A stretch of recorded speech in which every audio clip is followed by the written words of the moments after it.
Hello, everybody. Welcome into the NBA Front Office YouTube channel. We're going live right now. So if you're watching on the NBA Front Office YouTube channel, if you're watching on my Twitter feed, that's cool.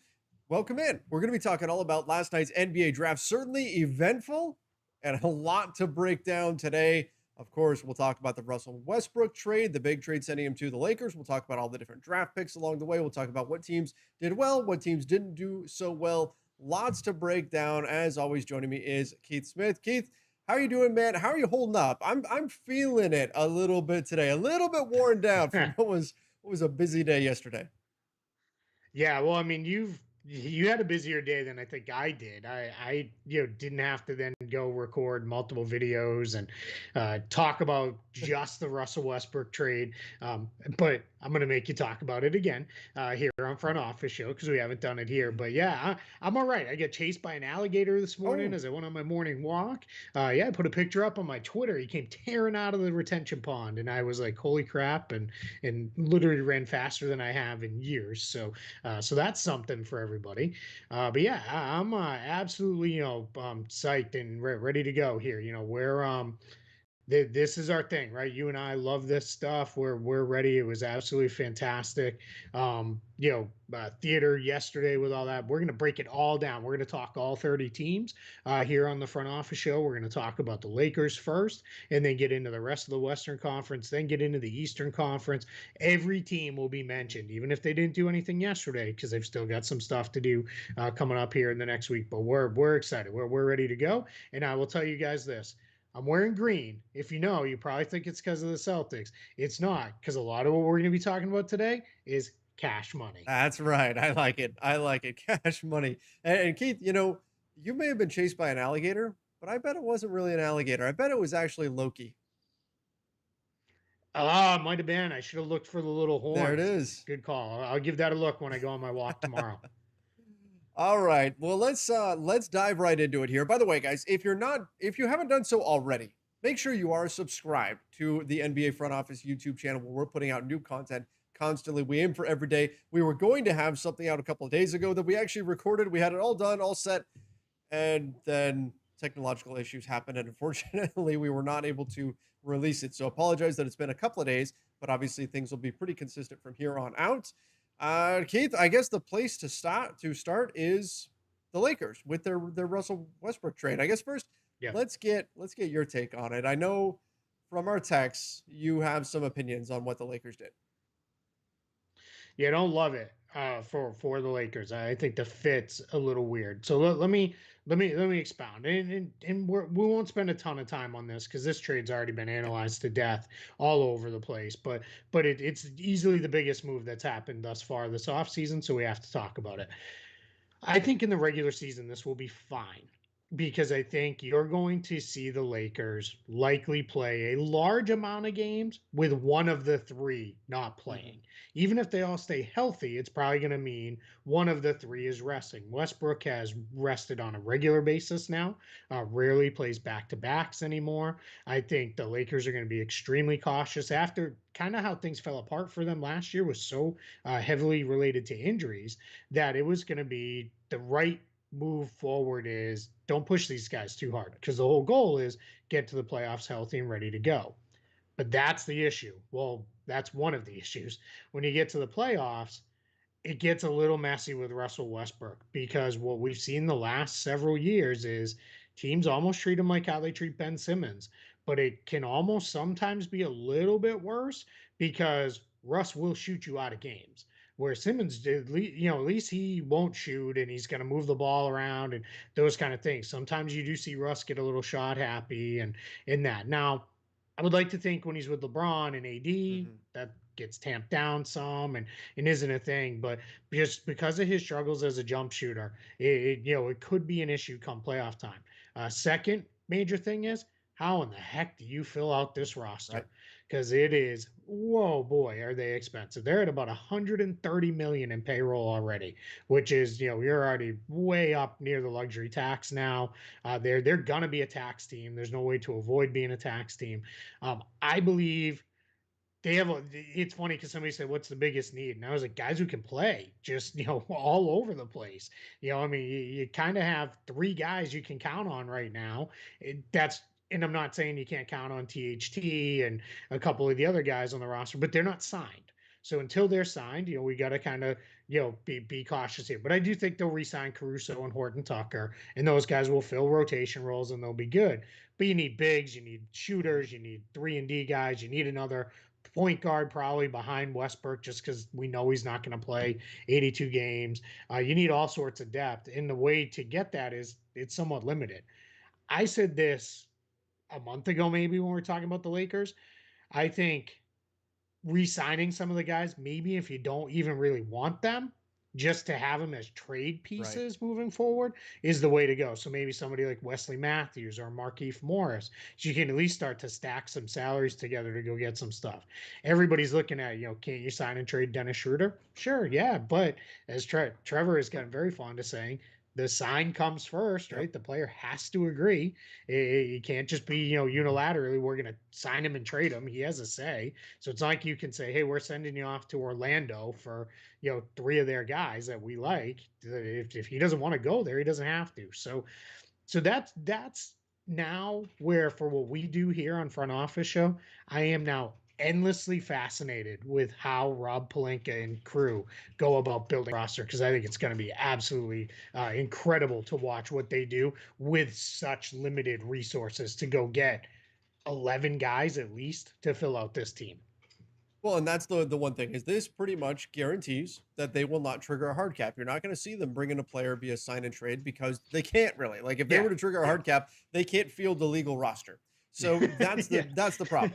So obviously you're That's not going to kind see of a player. funny. Yeah. Yeah, I Sorry. mean they It wouldn't be just, able yeah, to. I mean, yeah, it's just kind of funny to think about them sitting there and they're like, hey, we want to add this guy. And the NBA's like, no, No, you try they again. can't. No, try again. Like, it just kind of makes me laugh.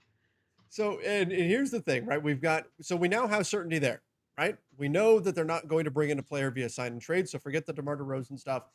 We know that they're not going to use the full mid-level exception. They're not going to use more than the taxpayer mid-level exception because that would again trigger the hard cap, and they're now in a spot where they can't do that. So now we've got some certainty in terms of looking at their future targets. And like you said, it's going to come down to how they build out the rest of this roster. Now we've already heard word that Anthony Davis and LeBron James are both planning on sliding down to the 5 and the 4 respectively in order to make a little bit more room for Westbrook and to make sure that you have enough shooting on the floor. So they understand that there's issues. See, here's the thing. I've got a lot of Lakers fans who, if you say anything negative about this trade, they jump on your case. Oh, you're just a Westbrook hater, or or you just don't like the Lakers, or whatever.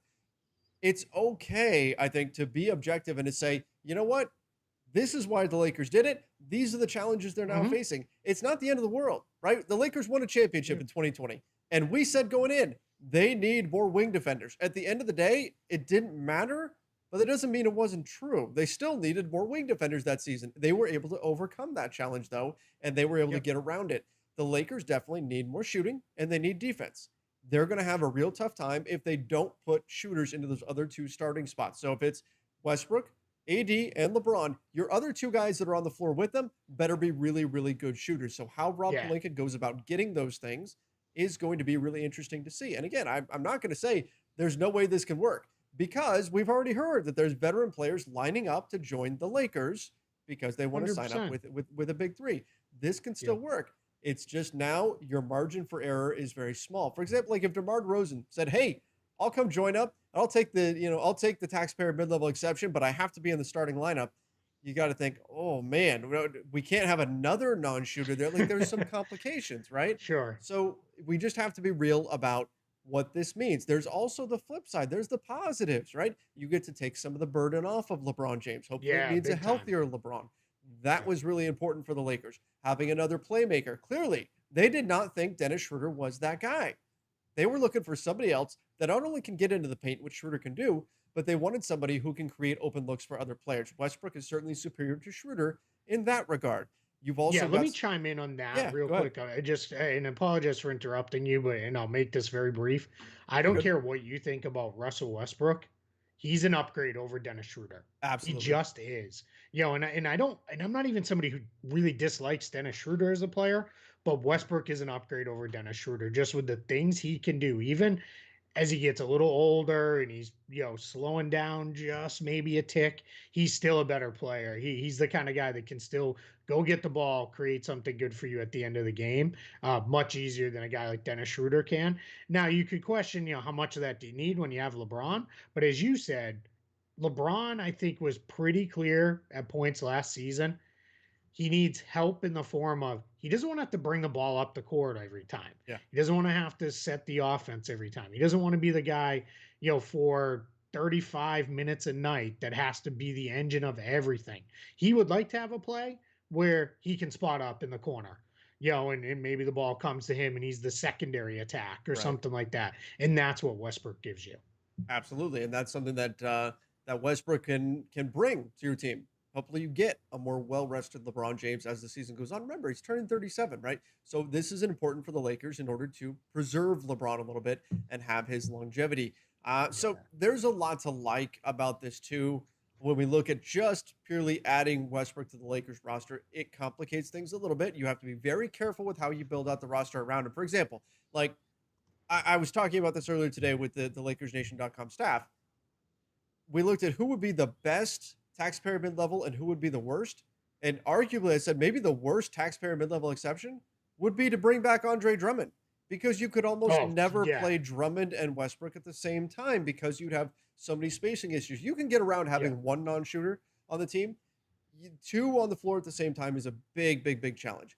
So it's Yeah. just going to dictate how they build from here. But it's not like this is going to be just there's some people who are treating this as though this is a disaster for the Lakers. It's the end of the Lakers. They're done. This was the dumbest thing they could possibly do and the world is ending, right? Like I'm not there. Let's see how they build this thing out. I don't think they went into it saying, well, let's just get Russ and then we'll figure everything out later. And shooting, who needs that? No, I think there's a plan and we're going to see that plan be executed over the next week and a half or so.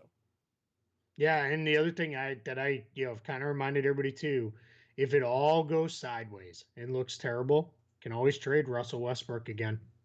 And that's Right. 44 million in salary to go do something with.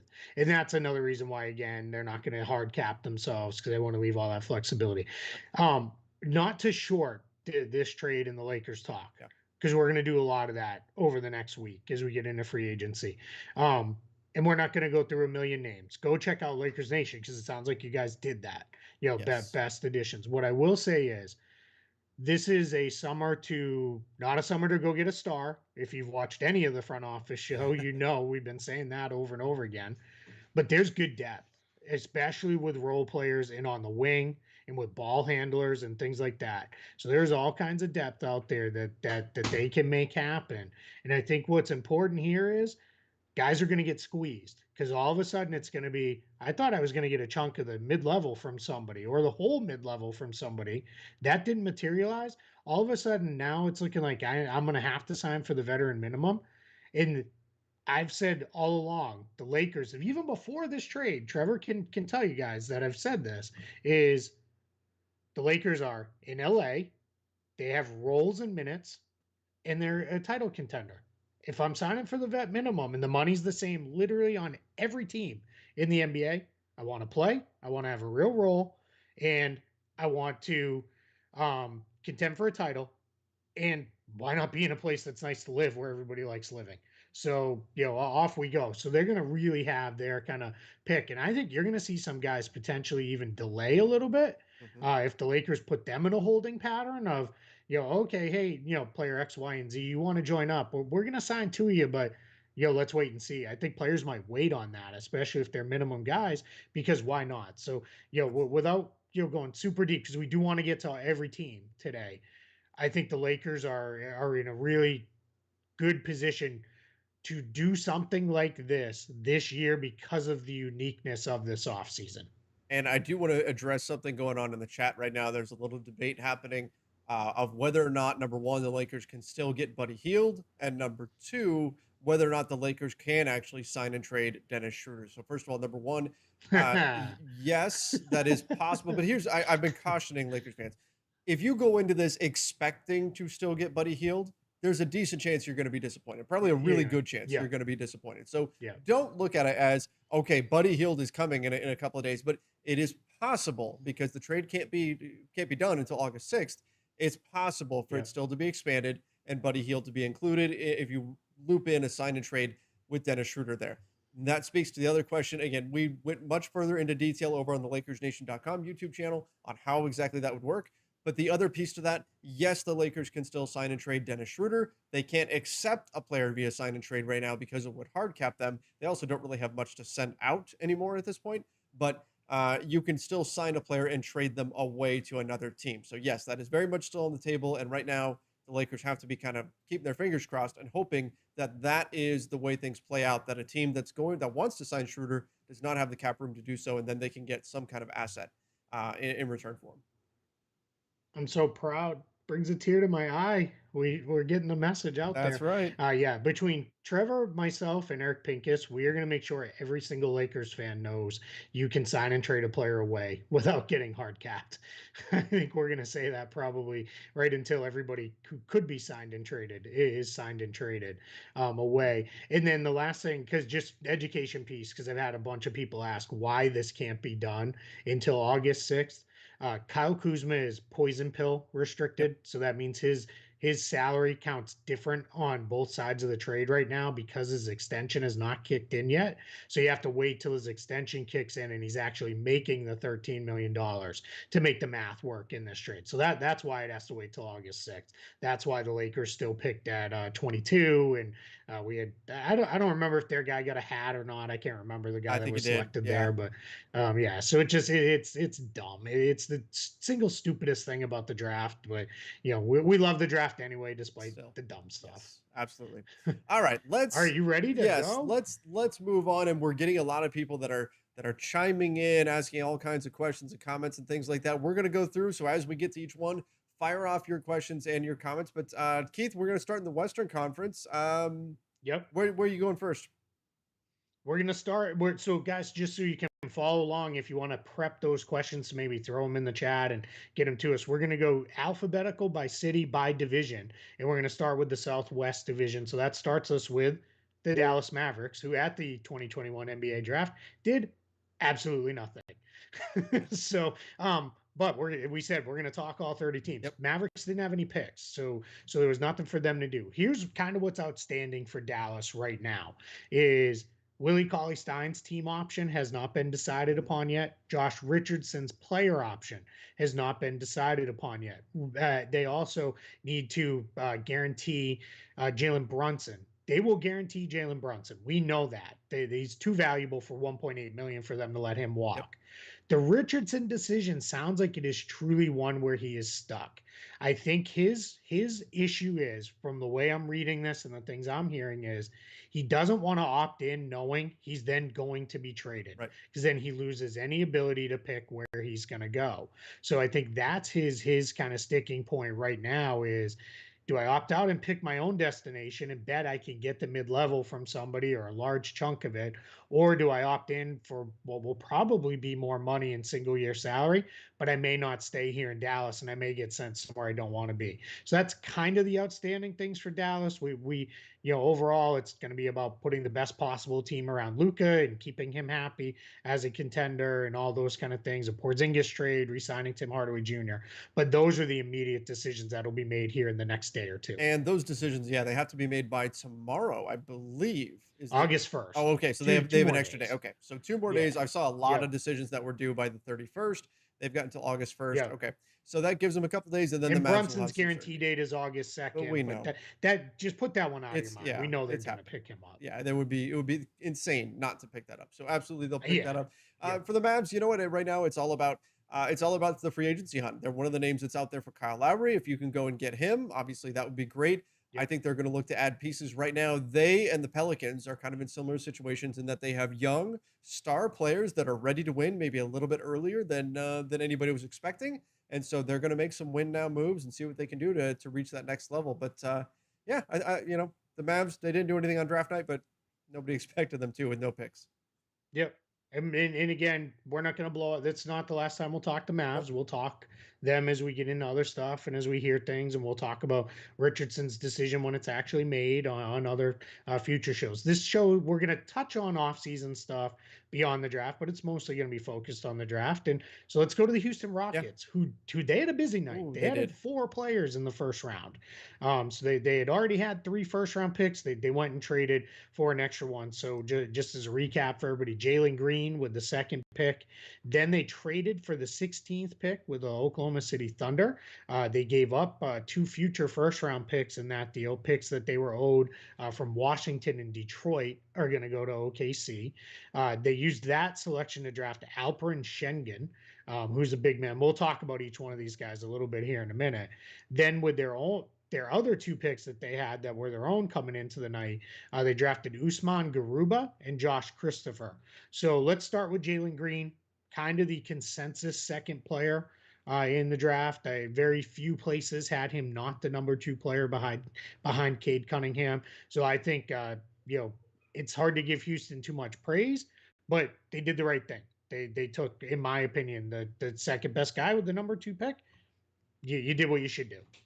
Yeah, absolutely. And I've seen some people who've suggested maybe he could wind up being the best player in the draft. But I mean, look, when you're picking that high, what you want to do is not blow it, right? Don't wind up being the team that drafts a bust because that's going to set you back. You can look back, 5 years from now, maybe we say, oh, Evan Mobley ended up being the best player in this draft class.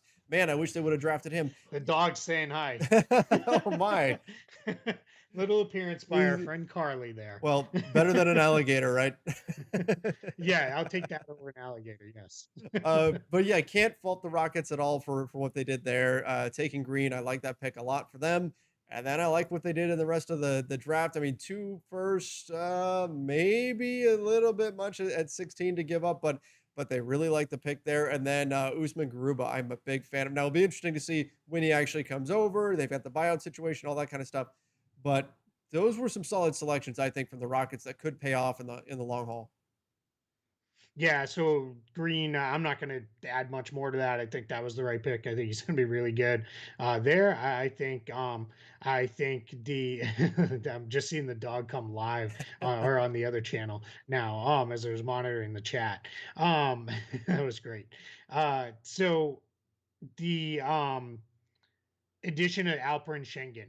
I don't know how many people fully know about this guy, but he is absolutely fantastic as an offensive player. Extremely young. When you see him play, you're going to see shades of Nikola Jokic. I don't want to go crazy and let's not go nuts that he's going to be Jokic because he's probably not. But he's got shades of playing like Jokic does. Then Garuba, I know you said you like him. He's an outstanding defender. Yes, He's a love that. ready-made NBA defender. He has that big buyout though. There's a chance. So there's going to be a couple things. One, I don't think he's coming over this year. There's a chance he could be one of the rare guys like Bogdan Bogdanovic was a guy like this. Nikola Mirotic did this, where drafted in the first round, but stay overseas so long that then don't they're no longer bound by the rookie scale when they come over. They can sign for the rookie scale amount, or they can sign for whatever the team wants to sign them for. So we may see that with them there. So we're hearing some people saying they can't hear me real well, so I moved my mic. Hopefully that works a little bit better. I'll You crank know your what? volume a little bit on this end too. All There right. we go. Well, there you go. Then I won't mess with it on my end too much. So then the other thing with did their fourth pick, Josh Christopher. That's kind of the upside swing. With a fourth pick, let's just pick a guy we think might really bust out and play. So I think Houston did a good job here. What was super interesting for the Rockets, if you look at their just roster sheet, we think of this team as got a whole bunch of young guys and all these guys who are signed to rookie scale deals. They've won. Kevin Porter Jr. All their other young guys were second round picks, undrafted players, or guys that they signed as free agents. So I think that is just something to kind of keep in mind. This team may not be quite as young as I think some people think. Yeah, I mean, particularly when they're in a full rebuild, we tend to think they're a very young team. Maybe they've got a little bit, Yep. but again, I love what they did on draft night. I'm a big fan of and I keep going back to this. I'm just a big fan of Garuba because I am a sucker for guys who can make the right reads on the defensive end of the floor time after time after time, and consistently Yeah. they're going to put themselves in the right spot at the right time, and that's exactly what Garuba can do. And when the other guys like Porter, Wood, Green, those are offensive leaning guys, so I like his fit with those guys and Schengen. That's a nice Yeah, fit I'm long getting term. Houston Rockets question coming in here. What do they do to John Wall now? I mean, he is he doesn't fit on this roster, that's for sure, considering where Yeah. they're going. Well, no contract is untradeable. We've seen Russell Yeah, right. Westbrook get Four traded times. 3 times. So, Yeah. yeah, 4 times. Four, No, three, three. four. I don't It's remember. 3 times he's been Three, traded. He's right? on his fourth team. Yeah, Right. Yeah. yeah. On his fourth team Yeah. now. Yeah, which is oddly enough, he's played for more teams than Kevin Durant. Yeah. The guy who stayed has now played for more teams than KD. But yeah, John Wall. What my guess is, he starts the year on Houston. Mm-hmm. They try to rehab his value, show that he's back to whatever extent it is, and then try to figure out what's going on with him going forward. Somebody in our chat said the Thunder will take him for a few firsts. Probably. We're going to get to the Thunder because I have thoughts Yes, on the we do Thunder, need and to they're get to that. not overly positive. Avery Bradley's the lone decision point for them right now. They've got a team option on him. My expectation is they will decline that. It's just not a fit for Avery Bradley to be on the Rockets. Beyond, they're going to continue to look for trades for Eric Gordon if they can find one. That they were trying to package him with a pick to move up. Clearly, that didn't happen. Eric Gordon doesn't have that kind of value. So yeah, it's probably DJ Augustine as well as another guy they'll try to trade if they can there. But yeah, I think the Rockets roster with the draft additions probably mostly done-ish. I don't think you're going to see major moves from them the rest of this offseason. Agreed. All right, Memphis. So we're not going to talk about the Memphis New Orleans trade. We already broke that down on another episode of Front Office Show. You could go find that for our thoughts on that one. So we'll really get into what they did in the draft for the Grizzlies. They picked Zaire Williams. That was the guy they tabbed when they moved up with New Orleans there.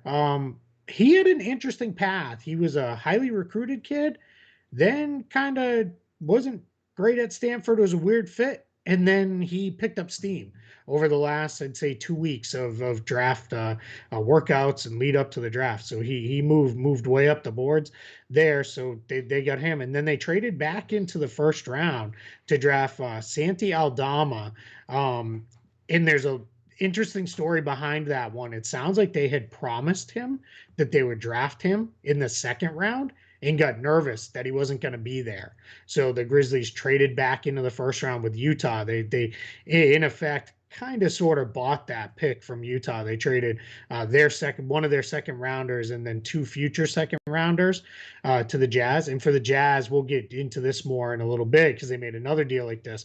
But this was about, we don't need another young guy. We don't have a lot of minutes for him, and this helps them keep their tax bill down. So Grizzlies, not bad, right? I think they did okay here, and then they traded, as I said, that second rounder went off to went out in their trade. So I think they're in an okay spot. The Memphis Grizzlies are.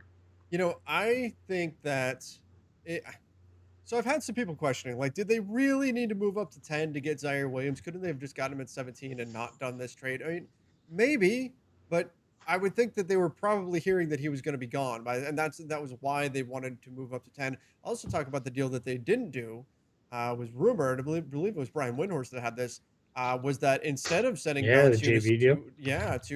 to Bagley, they were going to send him to the Sacramento Kings for 9 and Bagley. And that was going to be the trade for the Memphis Grizzlies. I kind of like that for Memphis. Not that I hate the Pelicans deal or anything like that, but I think that would have been an intriguing option as well. I like that for the Kings too, quite a bit. Yep. But alas, didn't happen. So that's kind of where Memphis is. We already know kind of their story moving into the offseason. They're going to decline Justice Winslow's team option. So that's how they're going to create the cap space to be able to do the bring in Eric Bledsoe deal. That'll use up essentially their cap space. They'll have the non-taxpayer mid-level to spend and very few roster spots to fill. They've got a very full roster because they've made so many draft picks and trades over the last few years. So not a lot going on there. Their trade partner, the New Orleans Pelicans, again, I'll just say it again, just in case somebody's just popping in here for Pelicans talk. I'm going to break down that trade. I already did that on a future front office show. But in the draft, the Pelicans, after moving back, they picked up Trey Murphy the third. I like that I addition for like him them. a lot. A shooter with size. Yep. Yeah, I think that's good. You had shooting with size. I'm always going to be okay with that. 6'9" guy. He's kind of a pure wing Yep. player. Can play in the backcourt or as a small forward. Then they had a whole bunch of second round picks and they dumped a lot of them. They only won that, I believe. Yeah, the only one they finished with was Herb Jones out of Alabama. And he's kind of the opposite of the Trey Murphy pick because he's an all defense guy. He's just going to get after it defensively. So we'll see. My guess is that might be sign him and he spends a lot of time on their new G League team in Birmingham. They're kind of developing as he tries to refine his offensive game. And then they moved out. They moved their the pick on to Memphis, as we said. One of them, they moved one of the picks to Portland in a trade. That was the only thing Portland did yesterday. So New Orleans was pretty busy, but yeah, a lot of it was getting picks, moving around, and those kind of things. Oh, and then they sold a pick to the LA Clippers as well. Right. That was the other thing that they did. So yeah, so added one guy for them. Didi Louzada, that's their only outstanding piece of work that they really have to decide on here. He was one of their draft picks last year, came over super late in the year for them. Or 2 years ago, he was drafted, I'm sorry, in 2020 and came over at the end of last year. Everything's leaned towards there is they'll decline that team option and then sign him to a longer term contract using cap space or a portion of an exception. Pelicans are in an interesting spot. They can create about $36 million in cap space if they wipe the books clean, but we're hearing all kinds of Lonzo Ball sign and trade rumors and those kind of things. So, maybe they could get involved with something like that. But yeah, Pelicans are you're definitely a team to watch because they've got all sorts of options. As I said on the other show when we broke it down, that they did not have before making the trade with the Grizzlies. Yeah, exactly. And you know what? I keep coming back to it, but Trey Murphy is a great pick for them. Here's the thing: like, there's a lot of players in this draft that we like a lot. Like, for example, Ayo Dosunmu. I like him a lot. But there's questions. Is he a 1? Is he a 2? Can you play him here? What kind of a role can you put him in? Trey Murphy, it's already done. It's clear exactly what he is. 3 and D wing player. Just put him in. He shoots at a high level. I love the way he moves his hips in terms of his lateral quickness. Does such a great job staying in front of his man. 6'8", 7-foot wingspan, can defend. Isn't going to demand the ball a lot. Just a great fit. Great fit. And so I like that quite a bit for the Pelicans. Someone asked a question. It's a Lakers question, but I've been getting asked it a lot about Marc Gasol. There's been 2 questions asked: is can they waive him at no cost? The answer to that is no. His contract is fully guaranteed at about what is it? Is it 2.6, right? Yeah. So that's the answer to that. And then the other question that kind of goes along with that, and if you've seen him in the Olympics, it's probably a fair question, is what if he just retires?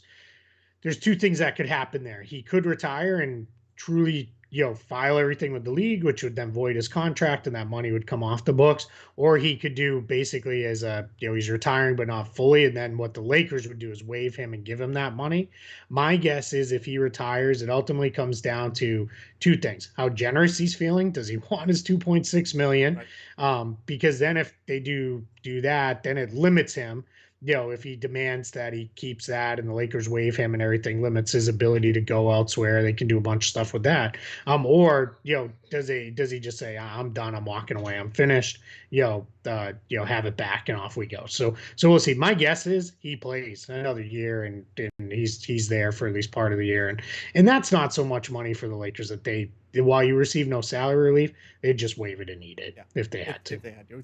It's really not a big deal either way. Worst case, if he comes back and he's got a little bit, and you might just use him as a situational big. Hey, I need somebody who can come in and space the floor and still have a little bit of size. Cool. You plug him in. Yeah. It's not something to worry about in either case.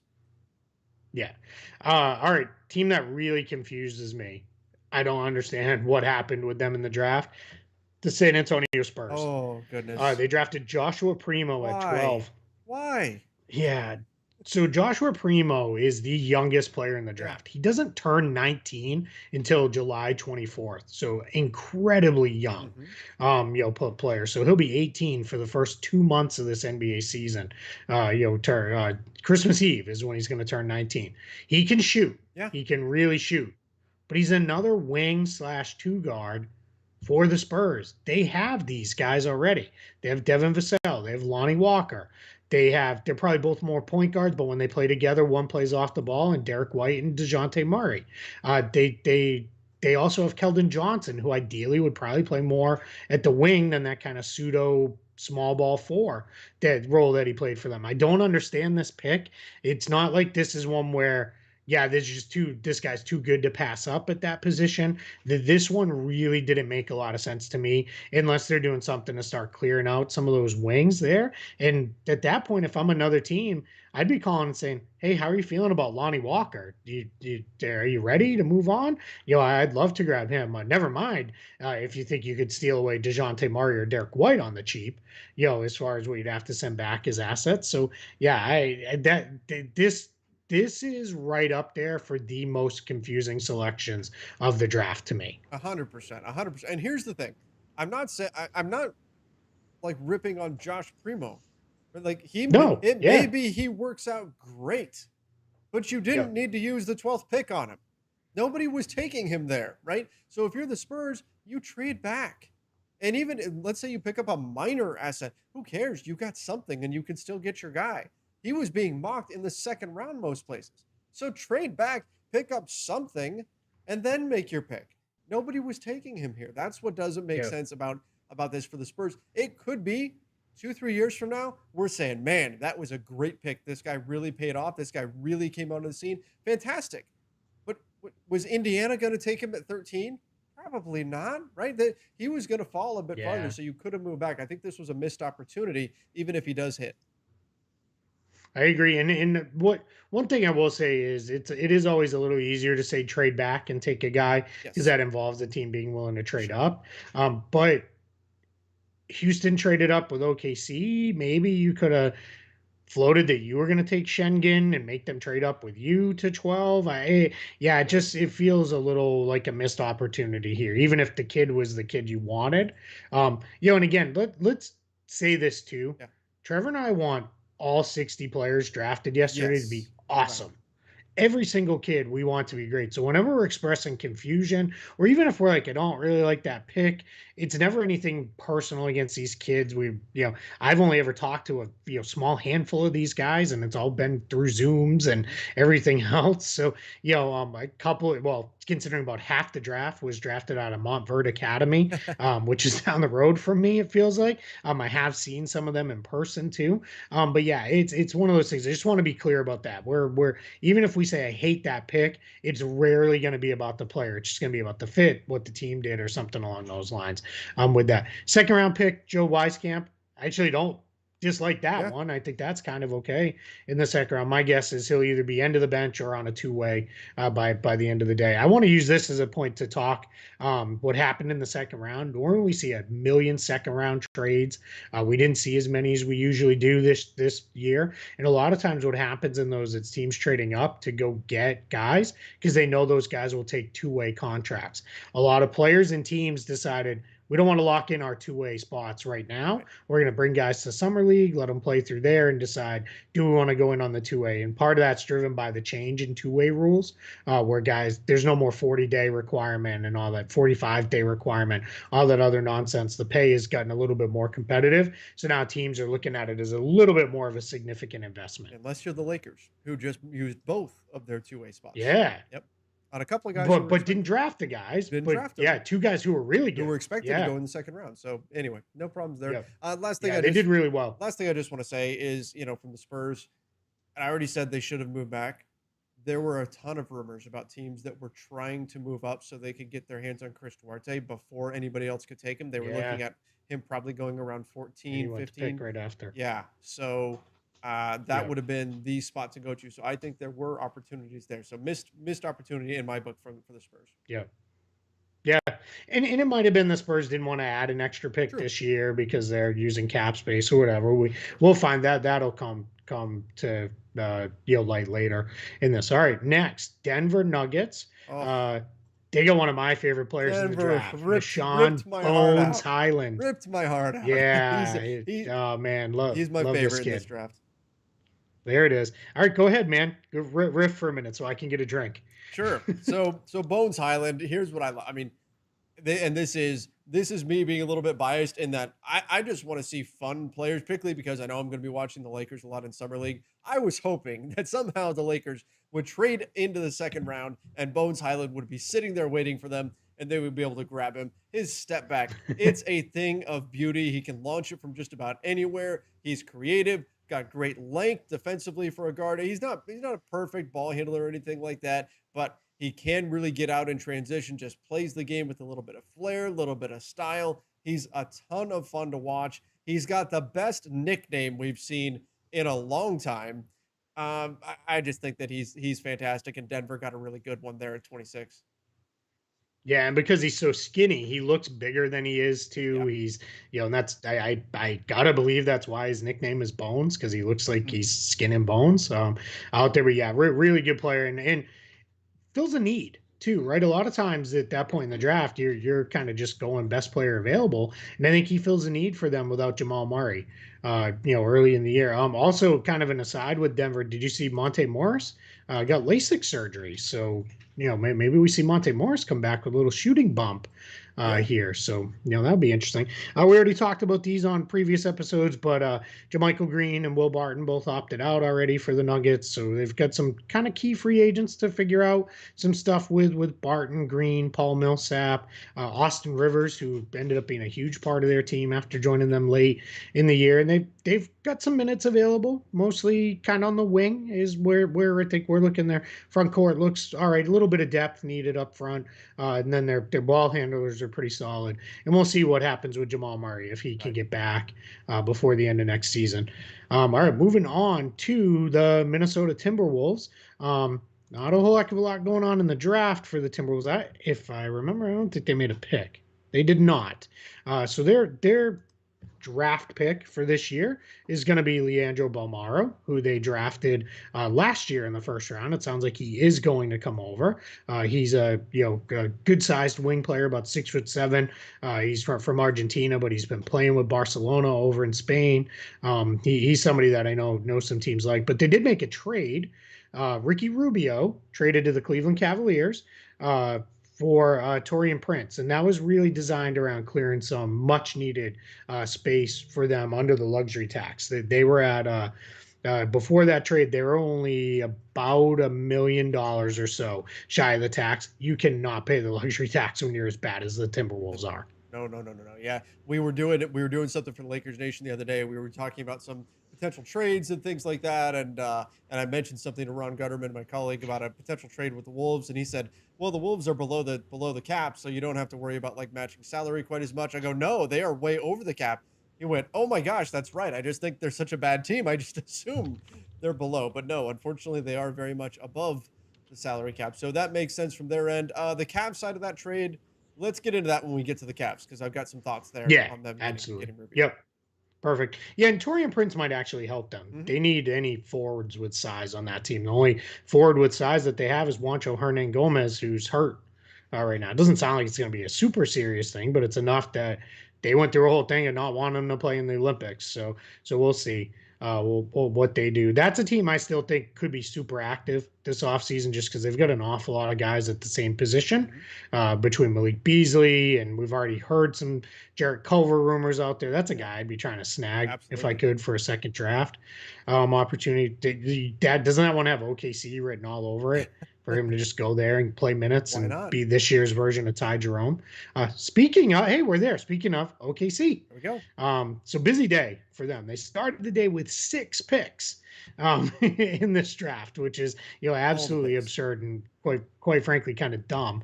Um, Sixth pick, they took Josh Giddey, the big wing ball handler guard. We'll see what he is in the NBA Hmm. out of Australia. Then they traded the 16th pick for, you guessed it, 2 future picks because why not, right? just keep rolling it over. Then they drafted Trey Mann, who's more of a true point guard player out of the University of Florida, played just up the road here. So that was it for the first round. And then in the second round, they did a consolidation trade, Trevor. I didn't even know OKC was allowed to do I those, didn't think they and they could. did. Yeah, they traded 34 and 36 to move all the way up to 32. Wow. But they took Jeremiah Robinson Earl. I actually like him as a kind of do everything wing player with decent size. I think he's a kid who can play. Kid out of Villanova, and I think he's going to be all right. Then they drafted Aaron Wiggins with their final pick late in the first round. So busy day for them. Got a little bit busier overnight, and the trade's already been completed. Guess what they did, Trevor? They took on another Another first first. round pick Yep. to eat a salary from the Utah Jazz, Derek When Favors. when that came Um, through, in fact, I think that was one of the first things I saw when I got up this morning was that trade went through. I was like, of course they did. Of course they did. yeah. They're gonna get And then every you went single pick looking of for the them. meme on my timeline, Yep. because it's coming. Yeah, it is. I think it's one of those things. When I look at the Thunder. So here's my thought on this. Uh-huh. You've hit the tipping point now. Knock it off. It's too much. They tried really hard to trade up, and teams are like, I don't want your picks. You're just trying to overwhelm me with volume. Yeah. And when you look at what they actually have, it doesn't look all that good. They're not bad, but they don't look as good as what you might think. I know people are like, well, the Clippers could fall apart. They could, but they're owned by Steve Ballmer. He'll just spend money to get out of whatever problems that they have. Mm-hmm. They'll just keep doing what they can to do it. So I don't love this now for the Thunder. And what really kind of left me feeling not good most of all was the Shea Gilgeous-Alexander stuff. It got a little too much noise that it had to be some realism in there. And that doesn't fly with me, because now I think what you're doing then, if you do that, you've kicked the can so far down the road, you're not going to be able to find it. Well, and that's a great analogy there. But Montanel Kaplan in our chat said, "Are they going to trade Shea Gilgeous-Alexander?" I think that rumor got a little bit out of control there, and I don't think Yeah. I don't that wasn't coming from OKC. I don't think they ever got quite that close to really trading him, but you're right. At some point, you have to be able to put a real roster on the floor. I mean, we've talked a lot about how NBA fans are smart. NBA fans are totally okay with the Yep. rebuild as long as you can see a destination, a light at the end of the tunnel. But you can only go so far with all these picks. You're at a point where it's very clear that you can't use all these, and that you're going to need to trade some of them. It's like in fantasy football. If somebody goes out and drafts Travis Kelce and then follows that up with George Kittle, thinking, "Oh, I've got the two best tight ends. I'm totally going to trade one of Yep. these guys and get a fortune for them," when somebody else doesn't have a tight end, and then everybody else in the league just goes, "Nah, you can keep them. You're not going to play both of them at the same time anyway, right?" So that's what we're getting dangerously close to here for OKC. Yeah. Yeah, and we're hearing, Kemba Walker maybe on the move. Maybe they'll figure out something there. There's Oh there's a yeah, whole thing I get asked on a radio appearance today about if they trade Walker for more than what they had to give up to get him, does that look bad for the Celtics? And my answer was, it's not going to be the same math, because they're dealing from a completely different place than Boston was on it. Yeah, if they got two first round picks and they're good ones, well, yeah, then it's going to look silly and it'll look really bad. But they got off bad. It was the Celtics were dealing from a little bit of a place of desperation to create some flexibility for themselves, and OKC took advantage, much like they did to the Utah Jazz in this Derek Favors trade. My guess is Favors is this year's version of Horford. He comes in, he plays, for a while. They try to move him along. His contract clearly much smaller, right? Much easier to move on from for him. But then if they can't, they shut him down, and then he'll opt out after the season, and everybody will move along there. So we'll see, where the Thunder ultimately take this thing. Team that wasn't super busy, the Portland Trailblazers. They added Greg Brown the third. He's a forward out of Texas with a pick that they came up and got from the New Orleans Pelicans there. So another big man. I don't think that's the move that's Nope. convincing Dame Lillard to stay Nope. uh, by any means. I don't think he just said, yeah, you know what, it's done. Any trade thoughts out of mind. But now the work starts for them. Absolutely. Now the work starts of put together a roster around Dame that entices him to stay. I'm on the record as saying he's not going anywhere this offseason.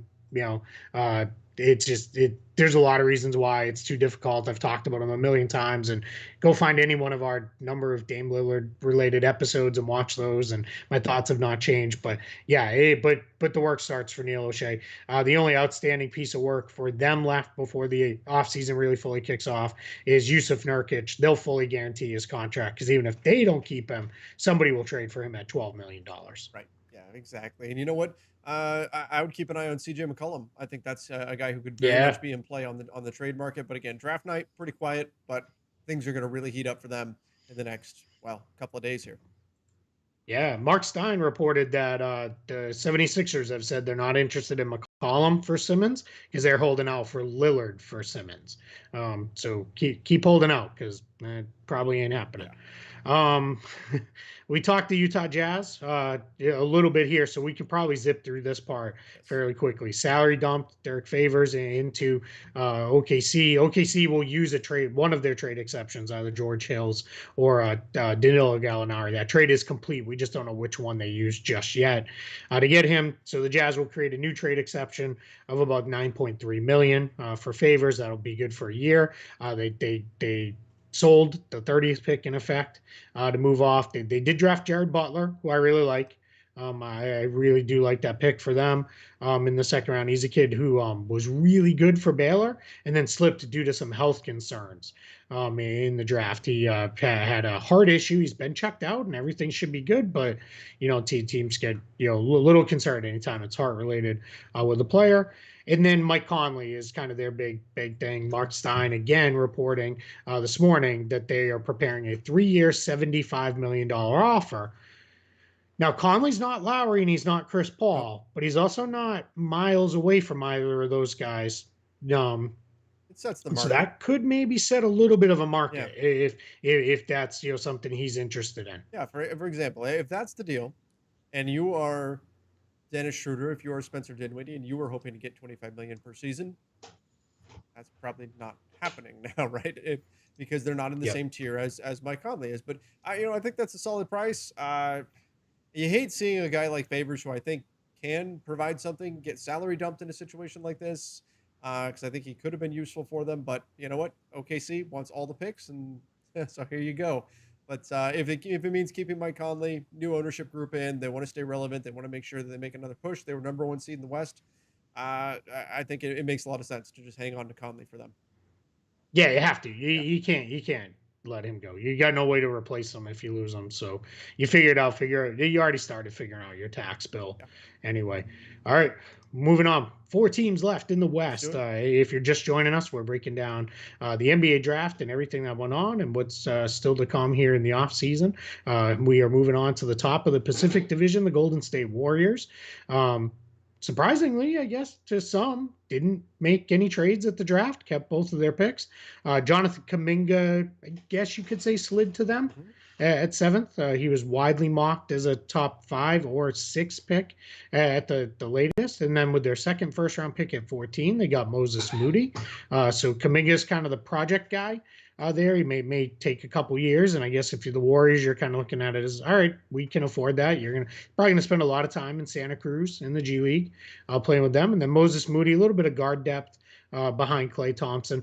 I don't love the fit of Moody just because you've got Klay Thompson coming back. You've still got Andrew Wiggins.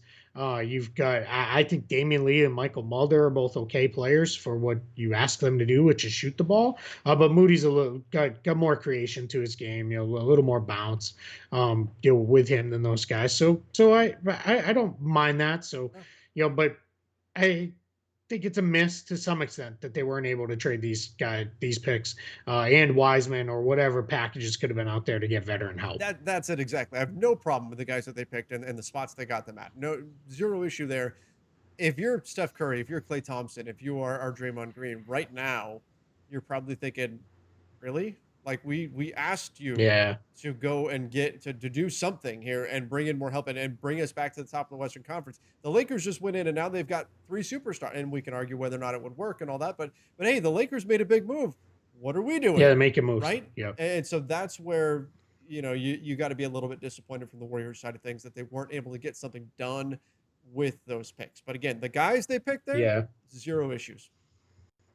No, yeah, and I think they got great value with those two guys. It's just, how long before those guys help you? It probably after most of your other guys are gone. But I guess, maybe Kuminga, you just tell him, hey, run the floor, be active, cut, play defense, and we'll be happy with whatever you give us. All right, moving on. LA Clippers. This was their last chance to trade a first round pick for a little bit. They did, but to move up in the draft, they traded with the New York Knicks. They moved up from 25 to 21, and they tabbed Keon Johnson, another wing guard player with some size out of the University of Tennessee. Not a bad fit. They need wing depth there in LA, so I get it, especially with Kawhi is going to miss most, if not all, of next season. So I can see why they did that. And then in the second round, they kind of doubled down on the position, and they went. And I think this was an idea of this guy's fallen too far now. Let's go snag him, and that's Brandon Boston, BJ Boston. They went and got him. They traded for a pick that was Memphis, New Orleans, that moved ultimately on to LA. And I think that's a good one. And remember, the Clippers had all those extra picks from Detroit in the second round, and that's what they gave up to do these moves here, to go get these guys. So I like the Boston pick. If he can figure it out and get back to the kid he was kind of coming into Kentucky, they might have maybe possibly the steal of the draft late in the second round. You just like him because his last name is Boston. Yeah, that's it. Actually, I mean, that's I mostly saw somebody joking on social media on Twitter saying that that now this is the worst case scenario for Lakers fans. You have a Clipper whose name is Boston.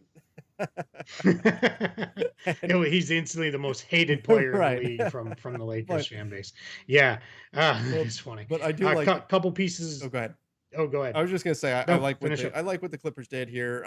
They're preparing for maybe being without Kawhi Leonard all season, and so Yeah. that's gonna be tough to deal with. But they got some pieces here that could bring a little bit of help. Yeah, for sure. A couple pieces of business for them. Serge Ibaka's player option still out there. My guess is he opts in after the back injury, and then Kawhi has his as well. Kind of doesn't really matter. I think we're all in agreement. He's probably not going anywhere from the Clippers at this point. So whether he opts in and then resigns a year from now, or he opts out and signs, or signs a short-term contract this summer, whatever it may be, I think he's sticking right there. And then a couple guarantees. Terrence Mann, late August, they're going to keep him. They absolutely need to now. Guy who kind of stepped up for them throughout the course of the playoffs, and he's looking at a bigger role. And then Yogi Ferrell's another guy on a non-guarantee for them. We already talked the other team in LA. Yes, we did.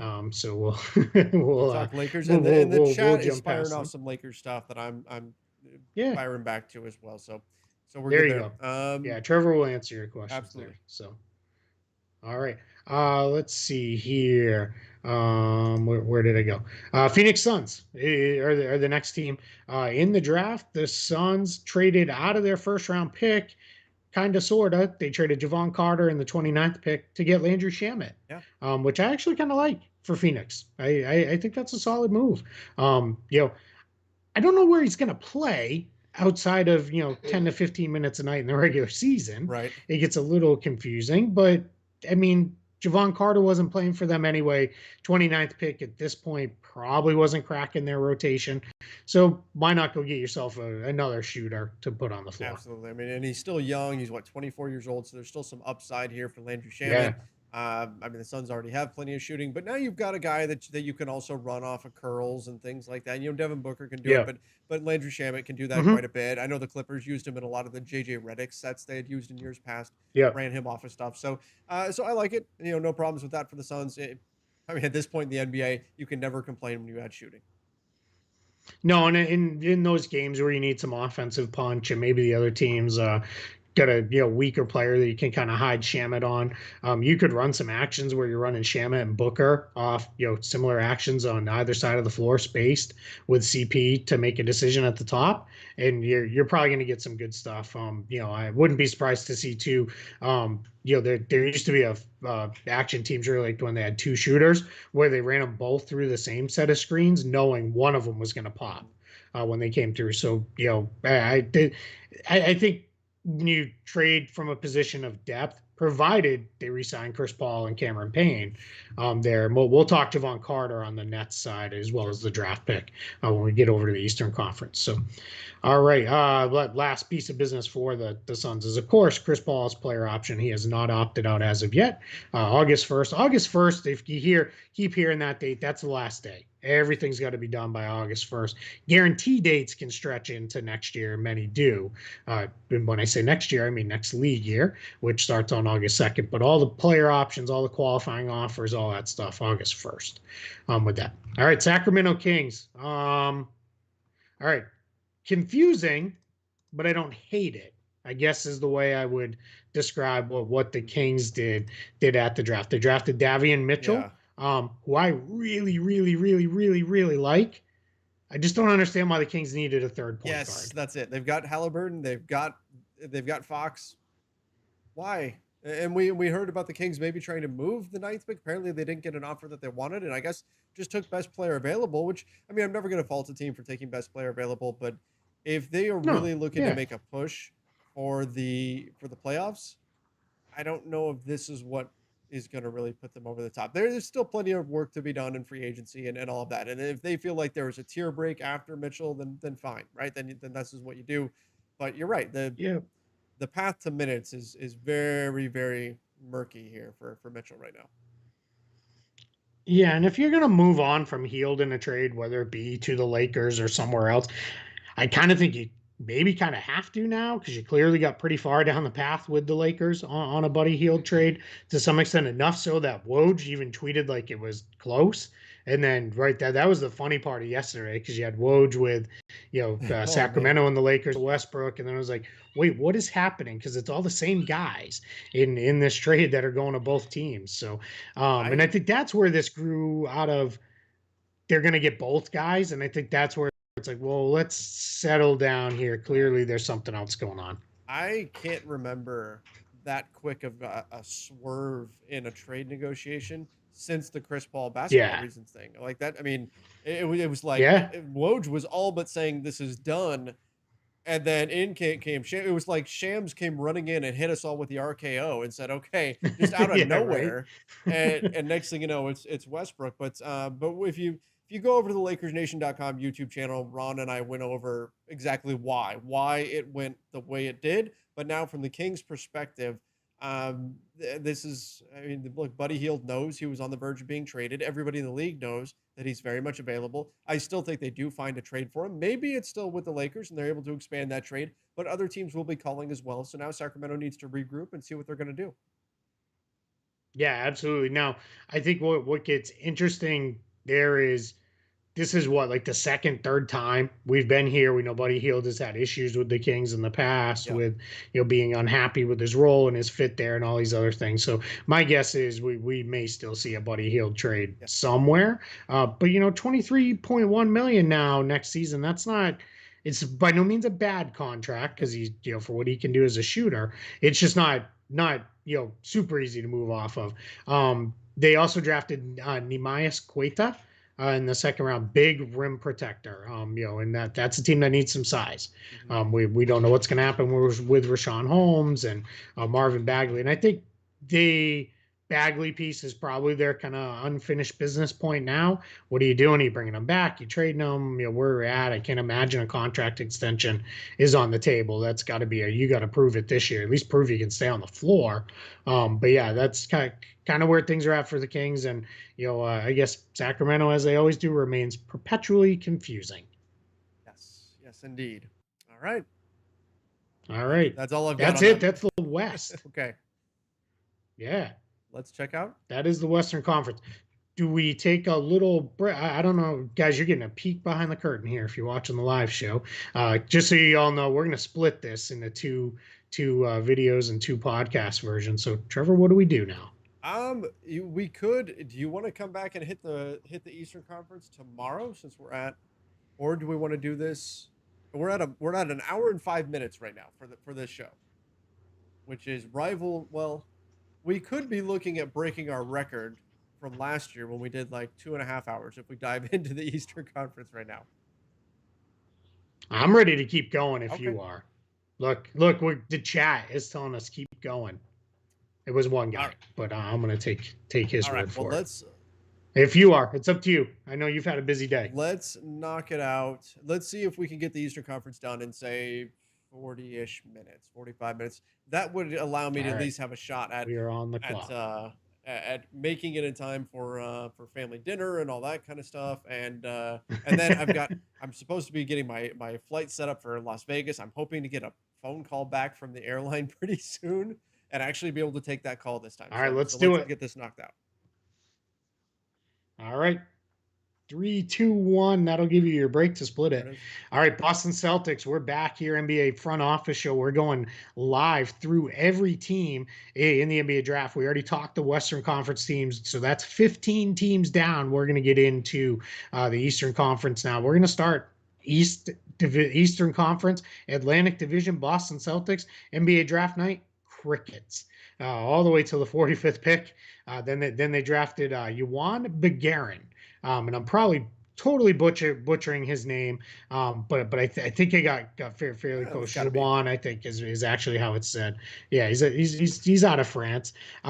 Draft and stash player. He's not coming over. So we're not going to spend a whole heck of a lot of time on that. I actually love their two-way signing, Sam Hauser out of Virginia. One of the best sharpshooters in the draft. He's reportedly joining the team on a two-way.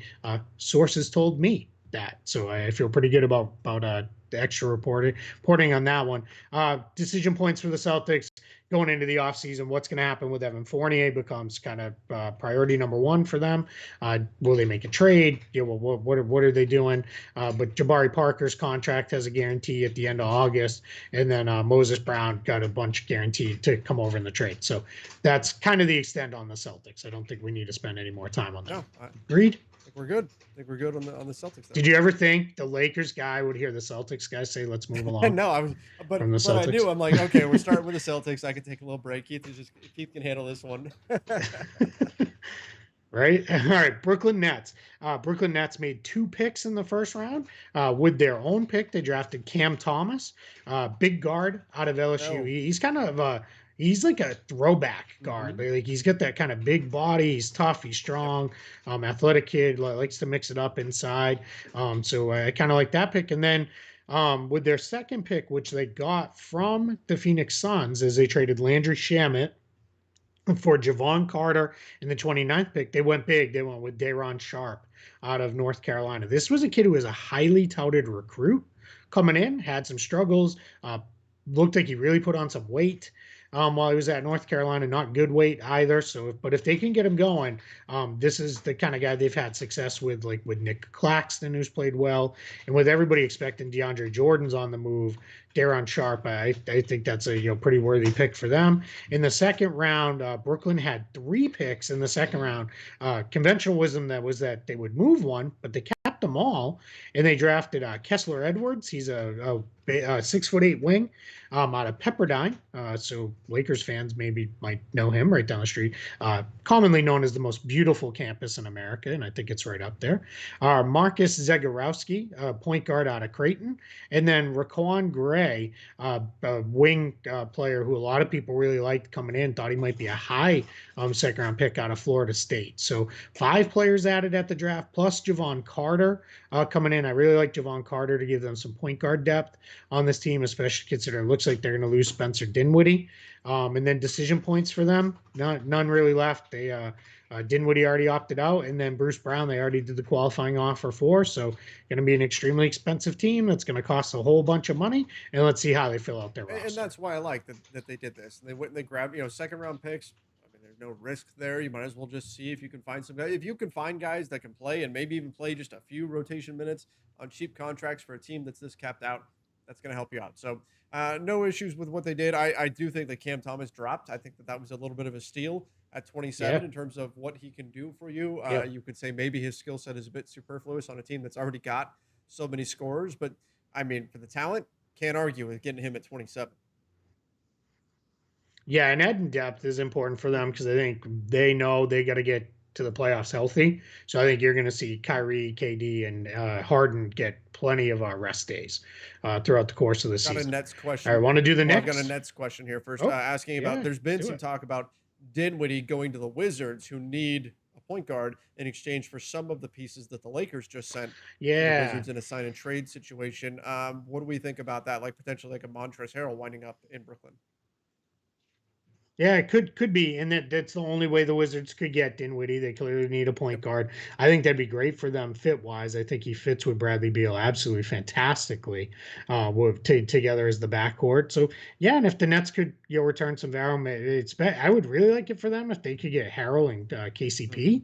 I think those two guys would fit almost perfect in Brooklyn with what they need. So KCP is the yeah, I one guy they mean, said that could happen. probably doesn't get moved. It was Kuzma and Yeah, Trez because KCP apparently is really good buddies with Bradley Beal, and so there's buddies that. with Beal. Yeah. So Yep. Yeah. So I mean, I'm not maybe right. right. Well, we'll have to see. That's and that's one that would have to be delayed because now they can't trade those guys together and aggregated Mhm. because they've got the salary rules that they need to meet on that. So all right, Knicks time. New York Knicks, a bit busy night for them. The Knicks entered the night with 4 picks. They sold their first one away to the Charlotte Hornets for a protected future first round pick, the 19th pick. Hornets ended up drafting Kai Jones with that pick. And then their second pick, they moved back in the draft. We talked about it on the Western Conference show with the LA Clippers. But the Knicks side of it was they moved from 21 to 25, picked up an additional second round pick from the Clippers, and they got Quentin Grimes. And I really like Quentin Grimes for them. Another guard with size, a guy who can shoot it. He's tough. He's going to get after it. I think he's somebody that Tom Thibodeau will like because he can say, get out there and defend. And if he hits shots, I think he's got a rotation spot on this team. Keith, I think something's up here when I'm looking at the Knicks. Right, they took 2 picks and traded back and wound up getting one. They already have a ton of cap space, and they just cleared Mm-hmm. more. What do they Yeah. have in the works here? Right, I mean that's what seems to be when I see these moves, like for a team that just had all the kind of success that they had, and the people that were available, the players that were available at 19 and 21 for them to grab that could have given them a boost, and they said no, thank you. We're going to bring in a little bit more Mm-hmm. cap space. That tells me maybe they know something. Yeah, I think the Knicks are going star hunting via Yeah. trade, and if they can't get it done that way, I think you're going to see the Knicks uh, probably run back that last year's strategy of sign a bunch of guys to 1 year with a team option, 1 year with a non-guarantee. Maybe it's an overpay for that first year, but no big deal because it's only 1 year. With that second round for the Knicks, they traded out of 32 and picked up 34 and 36. Picked up Rokas Jokubaitis. With the first one, Lithuanian guard. Probably not going to come over right away. Probably a stash guy for them. Then they got Miles McBride, another guard, another kid who thinks he can defend right away. West Virginia guards tend to defend immediately. So he's another guy. And then late in the first round, Jericho Sims, a big center out of Texas. One of the handful of seniors that got drafted yesterday. He's coming in late. So yeah, I'm with you. They've got a decision point still to come on Mitchell Robinson. If they decline the team option, they can make him a restricted free agent, or they can pick that up and have him for dirt cheap at 1.8 million. They're going to fully guarantee Julius Randle. That actually is tomorrow, which, as an aside, July 31st, my birthday. Oh, So just happy there we early go. birthday. Yeah, thanks, man. I appreciate that. And then, and then they gotta, they're gonna give a qualifying offer to Frank Ntilikina or not. Let's see. And then my projection: $53.5 million in cap space, the most in the NBA, is what we're looking at for the Knicks. Yeah, I mean, look, they're going to have a ton of cap room. They're going to make some moves. This is a team that obviously got a taste of the playoffs, and for the first time in a long time, and they're going to be looking to make sure that they are back there and they are a true contender, and they are the main landing spot for a number of point guards out there on the free agent market. So it's going to be interesting to see exactly what they do. And again, they cleared even more cap room, so I think they're prepared to make some big swings here in the offseason. Yeah, definitely. Yeah, they're going to be that team that if they don't land somebody big, they'll be the third team in Yeah. on everything and all that sort of stuff. But yeah, if any, Matt Kaplan's asking in the chat. Matt's a guy who comes in all the time on my Spotify Green Room shows. He's a big Knicks fan. Who are the names they're going after in trade? I don't know. I mean, if Damian Lillard does say, you know what, yeah, this sucks. You only got Yeah. that guy in the second round. I want out. Yeah, they'll go after him for sure. But yeah, I think maybe Colin Sexton. If the Cavs decide to go that direction, we'll get to the Cavs here in just a minute. So we'll see, what happens with them. But yeah, when you have 53.5 million in a market where that's easily the most, everybody's going to be watching you with that one. All right, I see Trevor's looking down at time, so let's speed through. I'm looking down at the chat. Oh, okay, all right. Phew. I was like, man, don't rush me just yet. Philadelphia 76ers next up for them. They drafted Jaden Springer in the first round. Another one of these wings, another guard out of Tennessee. Tennessee cranking out NBA players over the last handful of years here. Grant Williams being one with the Celtics. They like his ability to do some stuff on and off ball. He shot it pretty good last year. Question for him to play is how well is he going to defend? Then in the second round for Philadelphia, they had 2 second-round picks. They drafted Filip Petrusev. If that name's familiar to you, it's because he played at Gonzaga a couple years ago. He was one of their starting bigs for the Zags, and then he left school last year during the kind of pandemic, and then he played overseas in Serbia last season as a professional. And then Charles Bassey, another big man. Charles Bassey may be familiar to people because he was a super high recruit back in the day when I believe it's Rick Stansbury was the coach at Western Kentucky, landed him, and there was all this stuff. How is Western Kentucky getting 5-star recruits and all this stuff? So there's been a lot of controversy around him. He's a talented kid. Reminds me a little bit of Mitchell Robinson, oddly enough, where super talented, but some issues have kind of plagued him throughout his time. But 53rd pick for Philly. Maybe they found themselves a backup to Joel Embiid in him. If not, maybe in Petrusev. Petrusev probably a stash.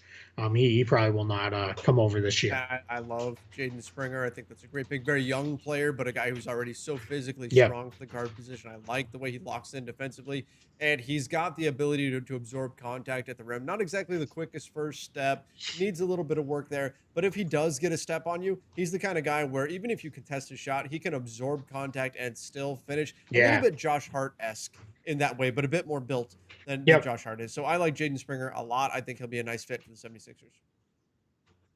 Yeah, and that's what it's about for them, right? It's all about wing depth around Embiid. Clearly, right, the Simmons stuff is out there. We're not going to spend any more time on that. We've talked that, in a million different videos. You can go find any one of those.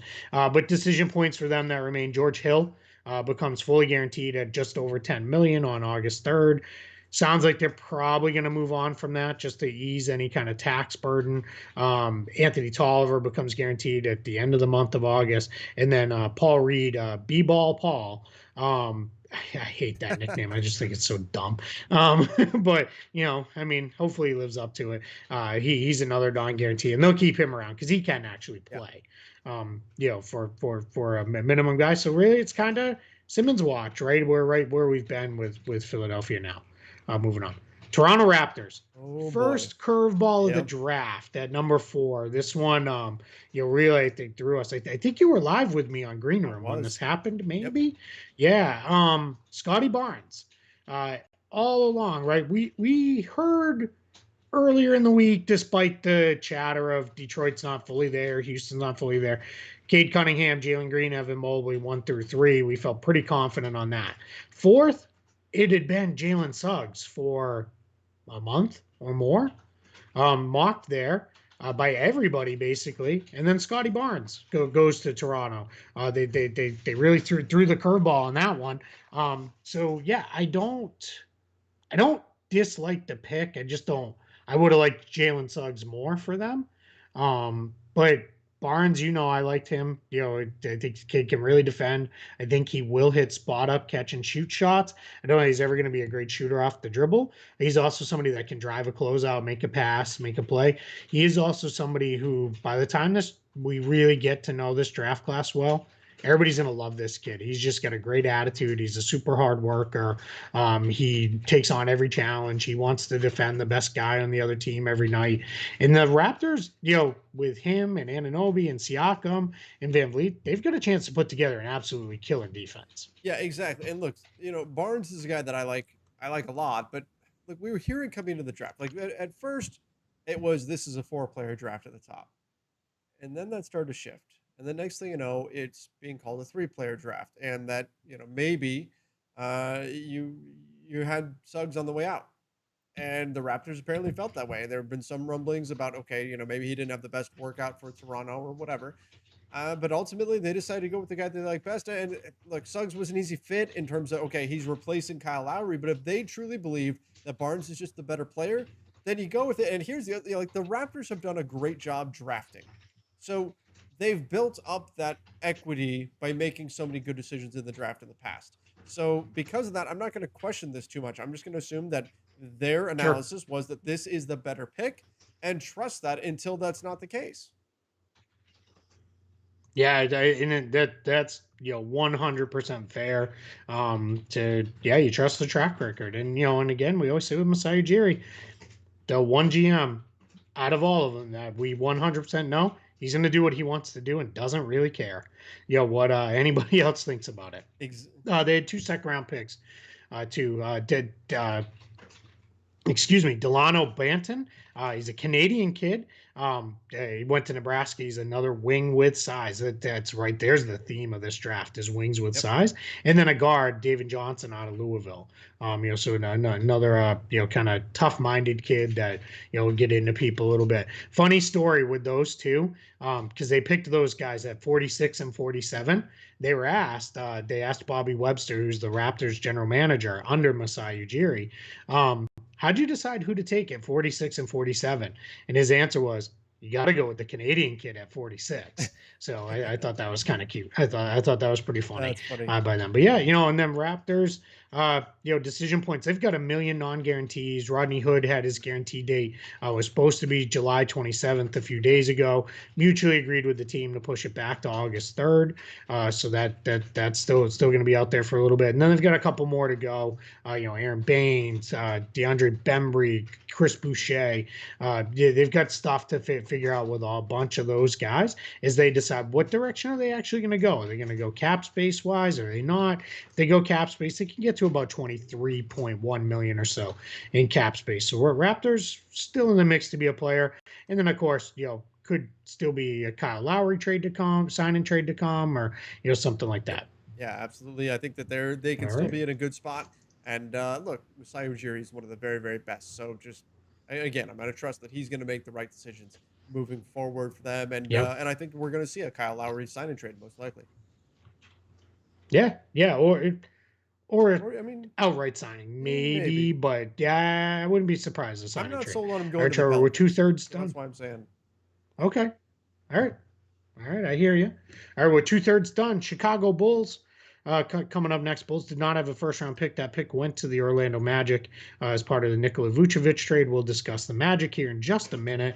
Second round, though, they stuck home. They went with a local kid, Ayo Dosunmu, out of Illinois. So, big point guard with size, about 6'4" or so, can get to the basket. He plays defense.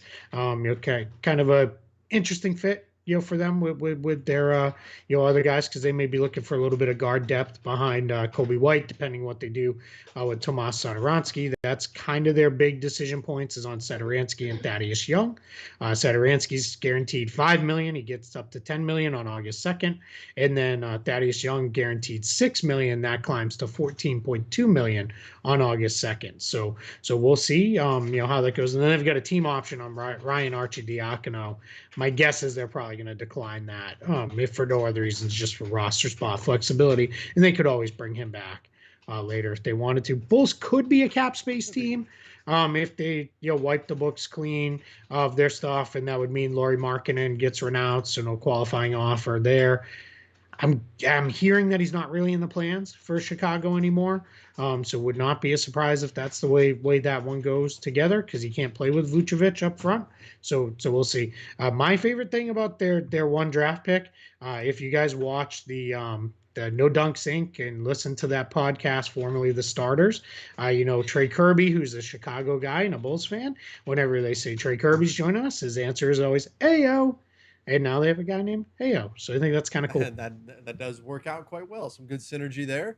Yeah, I take like the pick. I like he's a guy that I like. There's questions, right, heading into next season. Sure. Is he a 1? Is he a 2? Where do you really want to fit? Like, and you got to figure that stuff out, but that's fine. Right? He's 6'4", 6'5", 6'10", wingspan, good defensive ability, a little bit turnover prone, but this is a guy that I think could step in and help a team. There's also some questions about his shot mechanics and things of that nature, but I mean, look, at 30, I didn't think he was going to be there at 38. So you can't fault them on the talent. Like, this is great. I thought he was a first round pick. So I think the Bulls did just fine here, and now they're set up for what's going to be an extremely important offseason. They're really going for it. This is a playoff or bust type season. Wouldn't be surprised if they wind up a landing spot for Lonzo Ball as well. Yeah, they've been rumored on him for months now. We've been hearing that somebody, we even heard at the trade deadline that they might be trying to pull something off for Lonzo. So yeah, that's definitely something there. All right, Cleveland Cavaliers, they went with the guy they were rumored to take for a while, Evan Mobley, with the 3rd pick, and then that was it. That was all they did draft pick wise. I like Mobley. I think that's a good fit. We'll see how he does with Jarrett Allen. Can they play together or not? It's going to be interesting. Do they even keep Allen? Does this free up to if Allen's bidding gets crazy in restricted free agency? We'll see. And then they made the trade, and I know you have thoughts on that one.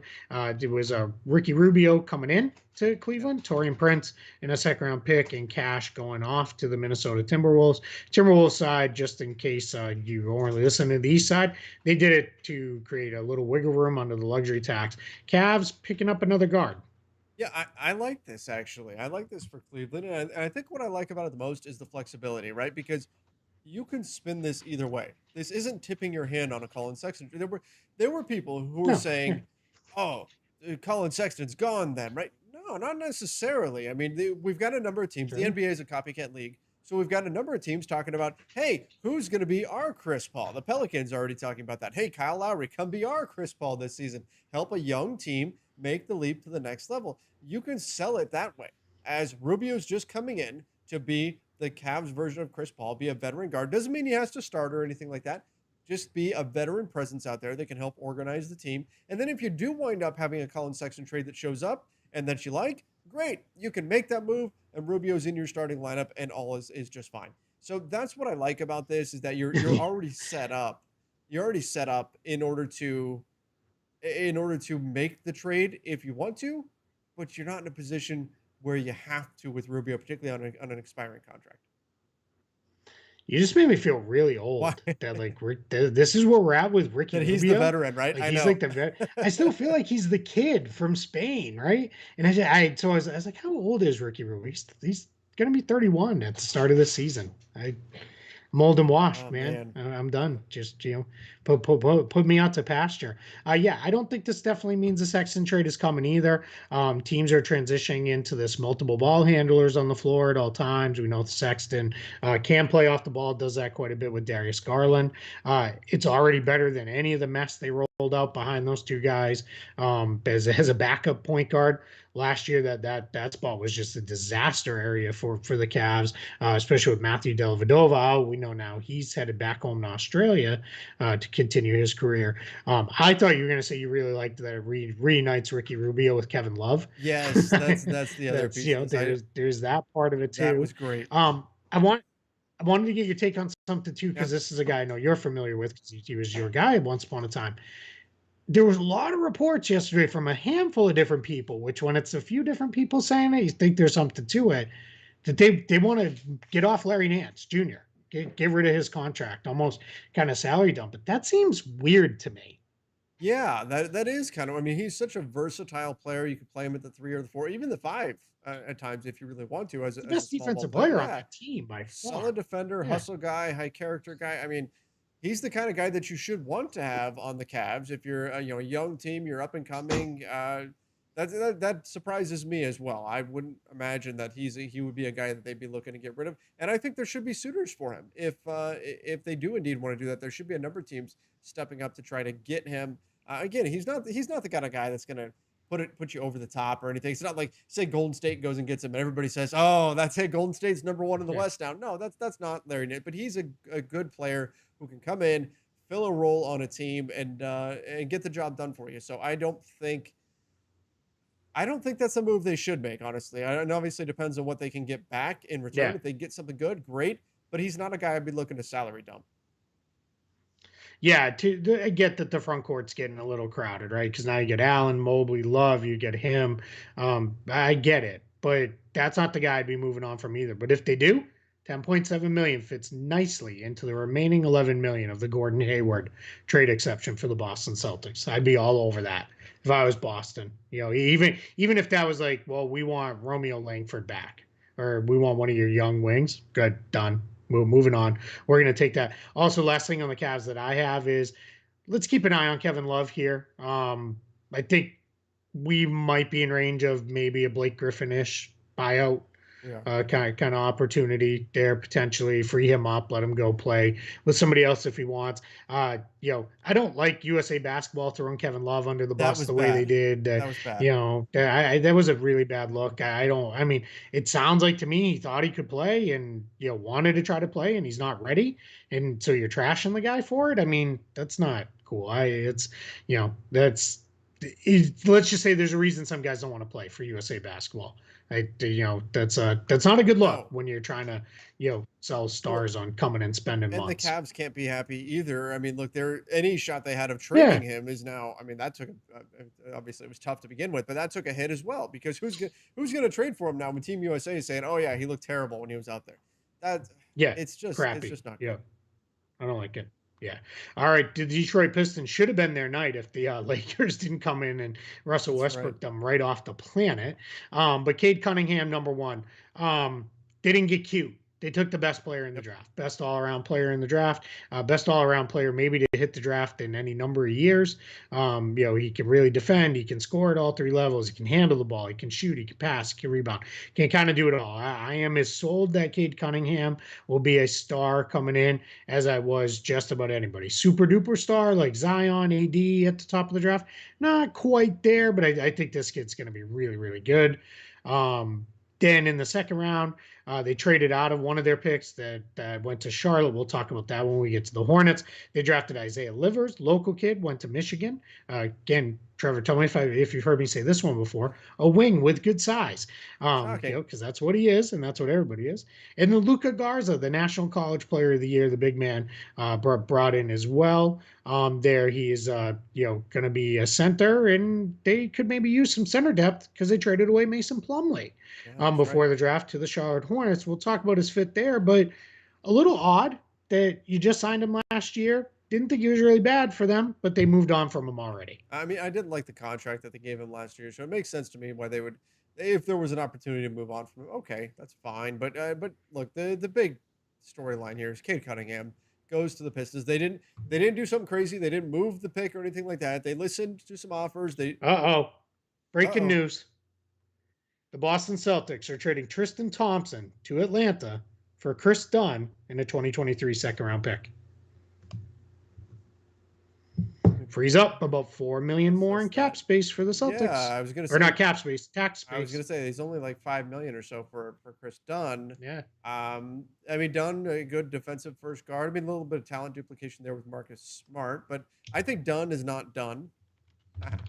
um, no, Chris Dunn I think is just fine. No problems there with him joining the Celtics, and the Celtics don't really need Tristan Thompson right now, and so there's been a lot of talk, especially with Al Horford coming back into town. There's been a lot of talk that he will be moved, and now that's happening. Thompson going to the Hawks, backing up Capella, somebody that can go in there and get. Kongwu, remember he's out. Oh, So that's what it yeah, is. that's big That's for what them. I was like. Okay, all right, that makes sense. That makes sense for the Yep. Hawks as well to add a big that can help them out on the boards. A veteran guy in particular who's been through a lot in the league. Solid setting screens for a guy like Trey Young. Yeah, I mean, I can see the appeal for this trade for both sides. So no issues with that. We almost got through a Bruno Caboclo, Bruno Fernando. Uh, He's got to mean Bruno Fernando. Then that makes sense because there needs to be something else to make the salary match work. But yeah. he said Bruno Caboclo, but I think he means Bruno Fernando. Yeah, he just deleted it. Watch. Well, let's react to this live and see if I'm right. He's gonna come back and say Bruno Fernando. Come on, Woj. Type do it, faster. Woj. You can do it. Work those thumbs on that phone. Let's go. Oh man, maybe not. It's not. It's not Bruno Caboclo. He's not on an NBA roster, so it's not him. Well, all right. We'll see. We'll figure it out when we get there. Man, we almost made it through a show without making it super Boston related. Here. Oh, maybe he didn't delete it. Hold on.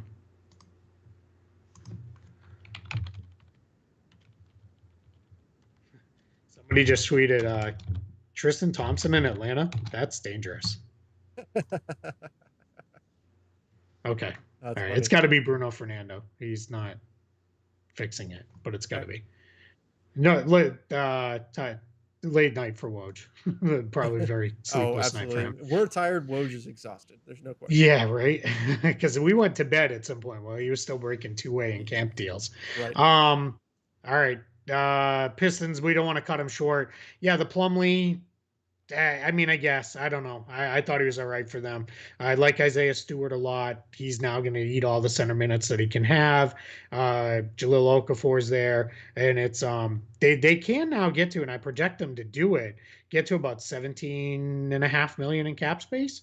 So that's enough to add another center option or two or three, because that's what Troy Weaver did all the last offseason in the first 5 minutes of the offseason. So let's see what happens. With that one. All right, ready to keep going? Let's do it. After our little breaking news interlude, Indiana Pacers. How much noise was there about the Pacers trading basically everybody?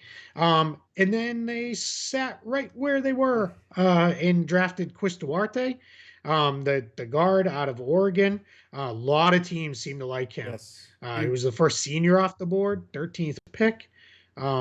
Came to the game a little later than some people do. He's a kid out of the Dominican Republic, and then made his way up to Oregon.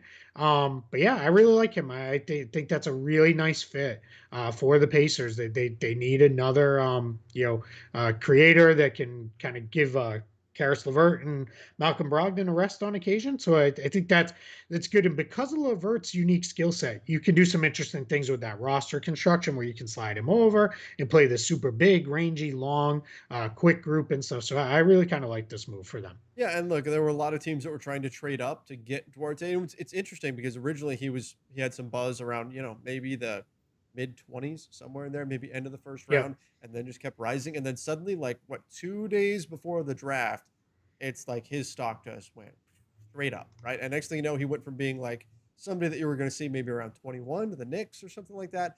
And then he's getting looks at 13 to where teams were trying to trade up just to get him before the 13th pick. And this is why I think the Spurs missed out on an opportunity if somebody else would have jumped up to get him. But nice fit with the Pacers. Like him a lot, and then they were also able to snag the 22 pick, which the Lakers had gotten. They got it from the Wizards and got Isaiah Jackson. Yeah, for Aaron Holiday. So that's kind of interesting. Holiday, he never really got traction Yeah. in Indiana. Every time he played, he would play and then he'd be back out of the rotation. My guess is this one was designed on lowering their guaranteed money a little bit and maybe bringing back TJ McConnell. Because this is a team that's again right around the tax. And they'd like to bring back McConnell and McDermott if they can. So yeah, that was my guess was around this one. So Aaron Holiday, we'll talk about him with the Wizards, and then in the second round, they did kind of an interesting thing there, which kind of allowed them to make the trade to go get Isaiah Jackson. They traded 4 second-round picks to the Milwaukee Bucks for the 31st pick in the second round. So they traded their 2 second rounders that they had, or in 60 and 2 future seconds to go get the 31st pick. And then that 31st pick, they spun off to Washington with Holiday for the pick to go get Isaiah Jackson. So just, kind of good work there to move off of some picks you didn't necessarily want if you're Indiana to create another guy. So yeah, productive day, but Pacers, man, we got to keep an eye on this team for now because there's stuff happening with them. They're involved in too many rumors for there not to be some kind of trade coming down the line with them. Little piece of news with them: they Kevin Pritchard did announce that the team will pick up the team option on Edmund Sumner, so he'll be back with them. Yeah. All right, the champs. Yeah, let's do it. Go ahead. I was just going to say I agree with you. I think there's moves coming for the Indiana Pacers. Would surprise me if Miles Turner starts the season with them. I agree. I think he's the champs, the Milwaukee Bucks. So in the draft, did not have a first round draft. Traded it to get PJ Tucker. I think maybe I don't remember. I think so. Sure. I think that's what it was. Yeah, I'm fairly certain that's what it was. Because it was that mess where they had to take the protections off a pick and all this other stuff moving around. So yes, they went and got PJ Tucker. Clearly that worked out. They won the championship. They brought in 2 guys in the second round. I'm gonna butcher his name, but I think it might be as it kind of reads Sandro Mamukelashvili.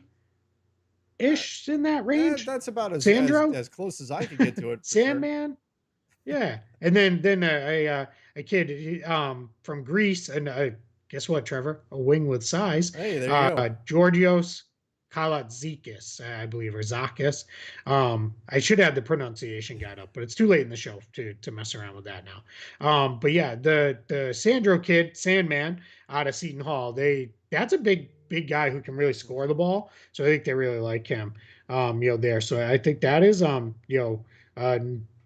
a nice piece of work for them to get him kind of late in the draft. And for the Bucks, though, it's not really about the draft. It's about what can you do to keep Bobby Portis around, how you're going to fill this out. Or a couple of the young guys going to take a step forward in rotation roles. Dante DiVincenzo get healthy. But this team's probably going to look pretty similar, provided they can keep Portis and Tucker to what they looked like last year. Yeah, absolutely. I was a little bit surprised to see them move back from 31.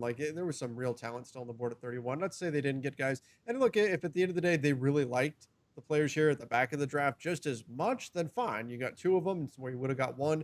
But I personally probably would have stayed at 31 and just picked up somebody there that can step in and provide a little bit more help in the immediate future. But again, if either one of these guys hits, then this was a great move.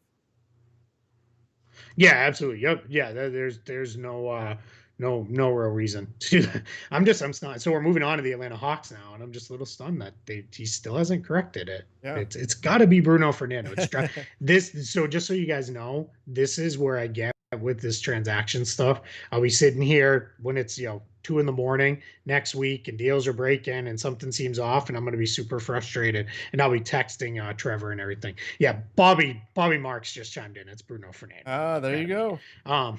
Yeah. So it had to be. He's the only Bruno on the roster.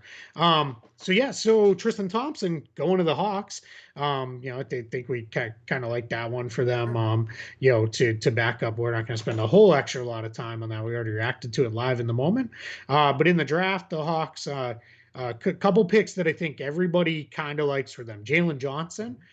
He's still kind of a mystery box kid out of Duke. He's a forward. He left Duke early. Didn't kind of really fit in there. Didn't seem like the typical Duke kid in a way. But a lot of people are like, don't hold that against him. Other stuff was happening, it sounds like. So, wipe his slate clean. But yeah, bouncy, athletic forward who can do some stuff. 20th pick in the draft. Why not? If you're Atlanta, this is a depth piece now for you behind a good group of forwards. But in the second round, Sharif Cooper at 48. This Unbelievable. is a guy people thought might go late in the Yeah, first round, and they got him in the back half of the second round. And a lot of people love this kid.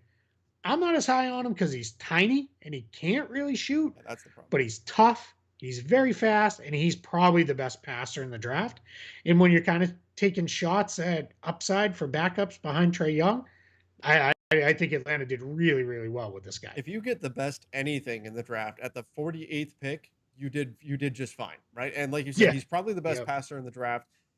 There's concerns, and that's why he fell to 48. But at one point, he was getting mocked in the early 20s, even late teens. I saw Yeah. him, and so for Yeah. him to be there sitting at Knicks 48, fans, I know, nice. were clamoring for him, and in the first round, they wanted him with one of their people. Let's see, Mamu Kalishvili. Hmm. All right, I'm gonna forget that probably. Yeah, Um, thanks to John Wall for MVP in the chat. For shouting that pronunciation guide out there. All right, let's go with the Charlotte Hornets. do it. Busy day for them. They Big added day for Mason them. Plumlee. Um, I like Mason Plumlee for them, and it's funny because now they're one Plumlee short from a full set. They're one Zeller short from a full house of Plumlees and Zellers that have come through there. But they needed a big. They're collecting They them like needed a true infinity center. stones. There it is, right? Yeah, they had two more to go. Um, I I guess I'm just higher on Mason Plumlee than a lot of people are. I think he can pass. I think he can rebound. I think he's a passable defender at that position. I like his ability to get up for lobs, playing with Lamelo. No, I'm not tipping anything off there. Lamelo, Terry Rozier, Devontae Graham, Gordon Hayward, all good passers. So I like that fit for them for a good chunk of their cap space. I don't hate it. Yeah, I'm fine with it as well. Look, the Hornets were a team that were rumored to be interested in Montrezl Harrell both last offseason and at the Yeah. trade deadline. For the same, you're getting kind of similar stuff out of Plumlee in terms of just an energy big, a guy who can crash the boards hard. So you're checking that box for your team, not a guy who's going to demand a bunch of touches in the post or anything like that for you, because that's not really what you need on this team. So I think it's a good fit for them, and that works. Yeah, and then they added two first rounders. James Booknight Mhm. slid in the draft. He was Yeah, somebody who was mentioned to go in the top 10, and he dropped to 11 for them, scoring guard. I don't know that they needed another guard, but my guess is that probably spells the end of Malik Monk's time there. Clearly, to make the Plumlee trade, they're going to have to clear some cap space, and the easiest way to get there is to renounce Monk and get his somewhat sizable cap hold off the books. And my guess is that means he's probably gone, and Booknight's his lower cost replacement. But let's use this as another opportunity to say good on Malik Monk for figuring out his life and his career and getting things back on track with Charlotte. And I think he's somebody teams he'd be a fantastic fit for the Lakers if he could come for even part of the mid level. Or if they could get him on the minimum, that's a guy I'd be really trying to get if I was them. for sure. But back to the Hornets side of it, Kai Jones. That's the guy they got with the pick they picked up from the Knicks. Athletic forward, can really run, jump, do a lot of different things. Again, another guy I like throwing athletes out there with a bunch of good passers because you tend to get a lot out of them if they just run the floor hard. Yeah, a super raw guy who doesn't have a ton of experience, and so it might take a little bit of time, but that's okay for the Charlotte Hornets. They've got some time to build this Yep. thing out, and at a 19 to get a guy like that, yeah, that's really good work. And so if it's the kind of thing where maybe it doesn't pan out, it's a bit of a risk, but if it does, ooh, you could have some serious highlights to watch with Lamelo throwing stuff to Kai Jones. Yeah, and they gave up a protected first round pick to the Knicks. So even if they don't turn out to be good, they still get there. With the second rounder that they got in there, because they also got a higher second when they took on Plumlee from Detroit. They drafted JT Thor, and this is another kid that people were really hammering should be a late first rounder. People really seem to like him out of Auburn. He's a guy who, as far as I know, is really gets after defensively. Another pretty good athlete. So I like this. I like that as a value play because he's somebody who's continuing interestingly mentioned to be there. And then they with their last pick in the first round or second round, the 56th pick, Scotty Lewis. Scotty Lewis was a one-time high recruit, went to the University of Florida. Considering what the Hornets have done with late round guards on occasion, I'm going to keep an eye on this one, Yeah. because they seem to have a little bit of magic there with those guards. Yeah, absolutely. I think they had a really solid draft night. I mean, it's hard to complain about any of these picks, particularly when a dude's last name is Thor. Like, you get extra credit just for that. But I think they had a great night. And look, this is a team on the rise. And look, if you're a League Pass subscriber, put this on your list because Charlotte's going to be a fun team to Oh watch yeah. for a long time to come. No doubt. Ash is asking in the chat, can teams start signing free agents on August 2nd? They can start negotiating with free agents on August 2nd. Signings will be allowed at noontime on August 6th. And that's when the moratorium ends, and that's when deals will start going official. realistically, you will start hearing, though, pretty quickly who's going where. It'll be player X, Yeah. intends to sign with 6 Team Y, p.m. but it just can't be, Yeah. it can't actually be signed until August 6th. Yeah, and I mentioned this on our show that we lost to the Netherworld. There was a memo sent around to agents and teams, as well as some players and other people saying 6 p.m. August 2nd is when free agency negotiations open. And that was designed around, we do not want a Bogdan Bogdanovic No. situation. And that came jointly, from my understanding, from the NBA and the NBA Players Association. So everybody's in agreement. Let's not have all these deals leaking out at Friday night, Saturday night, and those kind of things. Let's wait till Monday and get these done. Trevor, we're almost there, man, and this one's going to be quick. All right. Miami, they did nothing at the draft. They did nothing. Heat off season, we've already talked about it quite a bit. Mostly revolves around they want to have cap space. So they're going to pursue Kyle Lowry or another point guard. Are they going to re-sign their own guys? What are they going to do with Duncan Robinson? Kendrick Nunn. Lots of options for the Heat. A lot of different directions they can go. But we're running long on time. We'll talk about the Heat when they actually start making moves. Two big things that'll signal what direction they're going is Goran Dragic's team option and Andre Iguodala's team option. August 1st for both of those. If they decline both of those, we'll know they're probably going the cap space route this summer. And then we'll expect something big. All right. My adopted hometown had a hell of a night at the draft. Did. The Orlando Magic. I think if we were doing winners and losers, I think the Orlando Magic might be at the top of my list. And they did it by just sitting there. Jalen Suggs dropped into their laps at 5th after the Toronto Raptors passed up on him. Then they got Franz Wagner at 8th. Then they traded their other pick. That one we didn't talk about, that the Clippers got him. I believe it was Jason Preston. Interesting. Do you know the story with Jason Preston? I don't. He was a blogger. Oh yes, for yes, Piston yes. Powered. Right. Yeah, he actually was a blogger for Piston Powered. The sad part is he's an Orlando kid. But he moved on to Ohio. But really cool story that he got drafted, and we've seen bloggers become front office people and stuff. I don't think we've seen one become a player, so that's kind of cool. Sign me. Lakers, but yeah, I'm super excited for him. Fill. I will sit on your bench and take up a spot. There it is. Do not put me in the game. You don't blog anymore. You only talk. That's right. I'll sit on the bench and talk. You don't write anymore. I'll do that. Oh, there it is. Yeah, you talk. Cheer everybody on. There it is. I can do. You be Jared Dudley. I can do that. Yeah. Yeah, I'm sure they can't do better for a minimum contract. Yeah, so back to the Magic. We made it this far without getting off the rails. We did well. We're down to our next to last team, and we didn't get off the rails till now. I'm proud of us. Orlando Magic, though, Jalen Suggs, absolutely what this team needed. 100%. They needed anybody who could be a creator, a scorer, go get their own shot, do some stuff. I've heard some people be like, they already have Cole Anthony, Markelle Fultz. I do not care. It doesn't matter. Play them all together. Figure it out. Throw all those guys out there. The next season, 2 seasons maybe for Orlando, play weird lineups. Let Jamal Mosley get in the lab and experiment and get kind of funky with things. But the number one thing you need in the NBA, if you're ever going to be successful, you need guys who can create offense. And Jalen Suggs, if there's one thing I'm certain he's going to be able to do, is create offense. I think that's a home run pick for the Magic. I want to know what the Magic draft room looked like when pick 4 came in and it was not Jalen Suggs. I would have loved to have been a fly on the wall there because I don't think they were anticipating Suggs being there, but they had to be thrilled because he is a great fit. You talk about building culture, he will help you out there.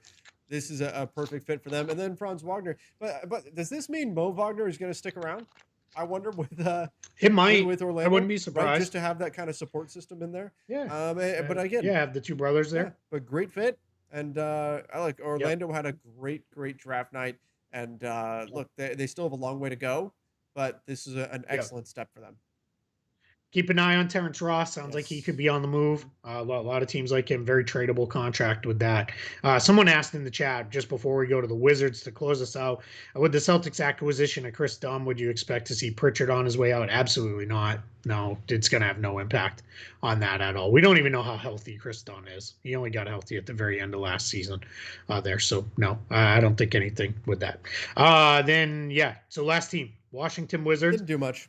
This was not planned. I promise. We bookended it. I wish That's we were right. that smart, We but did. we didn't. It's just Thank the you, way it worked alphabet out. Yeah, and geography. yeah, yes. Thank you for I learned my letters back in the day. Yeah, big trade. We already talked the Lakers side quite a bit. This side from the Wizards. This is about putting depth and pieces around Bradley Beal to keep him happy and try to keep him home.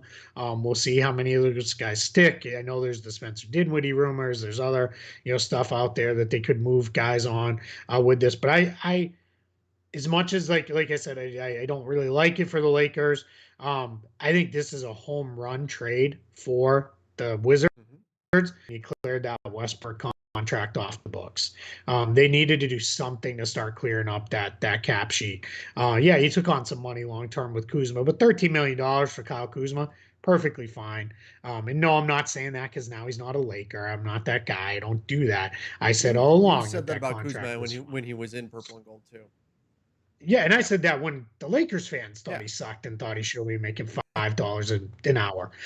So yeah, so I think Caldwell Pope, fantastic addition for the Wizards, just like he was good with the Lakers. I think a guy who can defend, hit some shots, and do some things there. I'm curious to see what they do at point guard now.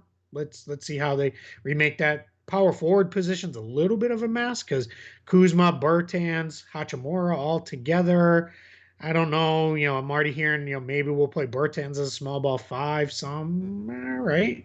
Because offensively that could work. I think defensively that's a train wreck. There's already been some people saying Kuzma at the three. I've seen that movie. That doesn't That's what end he was well. last season for the Um, Lakers. Was at three yeah, mostly. yeah. So I don't really like that one. So, but now you could move another guy and deal from a little bit of a position of strength there. So that's kind of where it's at. Yeah, with the Wizards, and then draft wise, they moved off of that pick that they got from the Lakers. That one got moved on to Indiana, but they drafted Corey Kispert, arguably the best shooter in the draft. But he's more than just a shooter. He can handle the ball. He's a pretty good passer. He can do some stuff. I kind of like it for them. They don't have anything resembling a real three on this team. Denny Avdia, maybe he's the three, maybe he's not. We don't know yet. But I think Kispert could be their three, and I think he's pretty good. So I think that pick's not bad. And then they did their upside play in the second round with the first pick of the second round that they acquired from the Pacers and ultimately the Bucks with Isaiah Todd. He was another one of the G League Ignite kids, a big man, forward, athletic kid.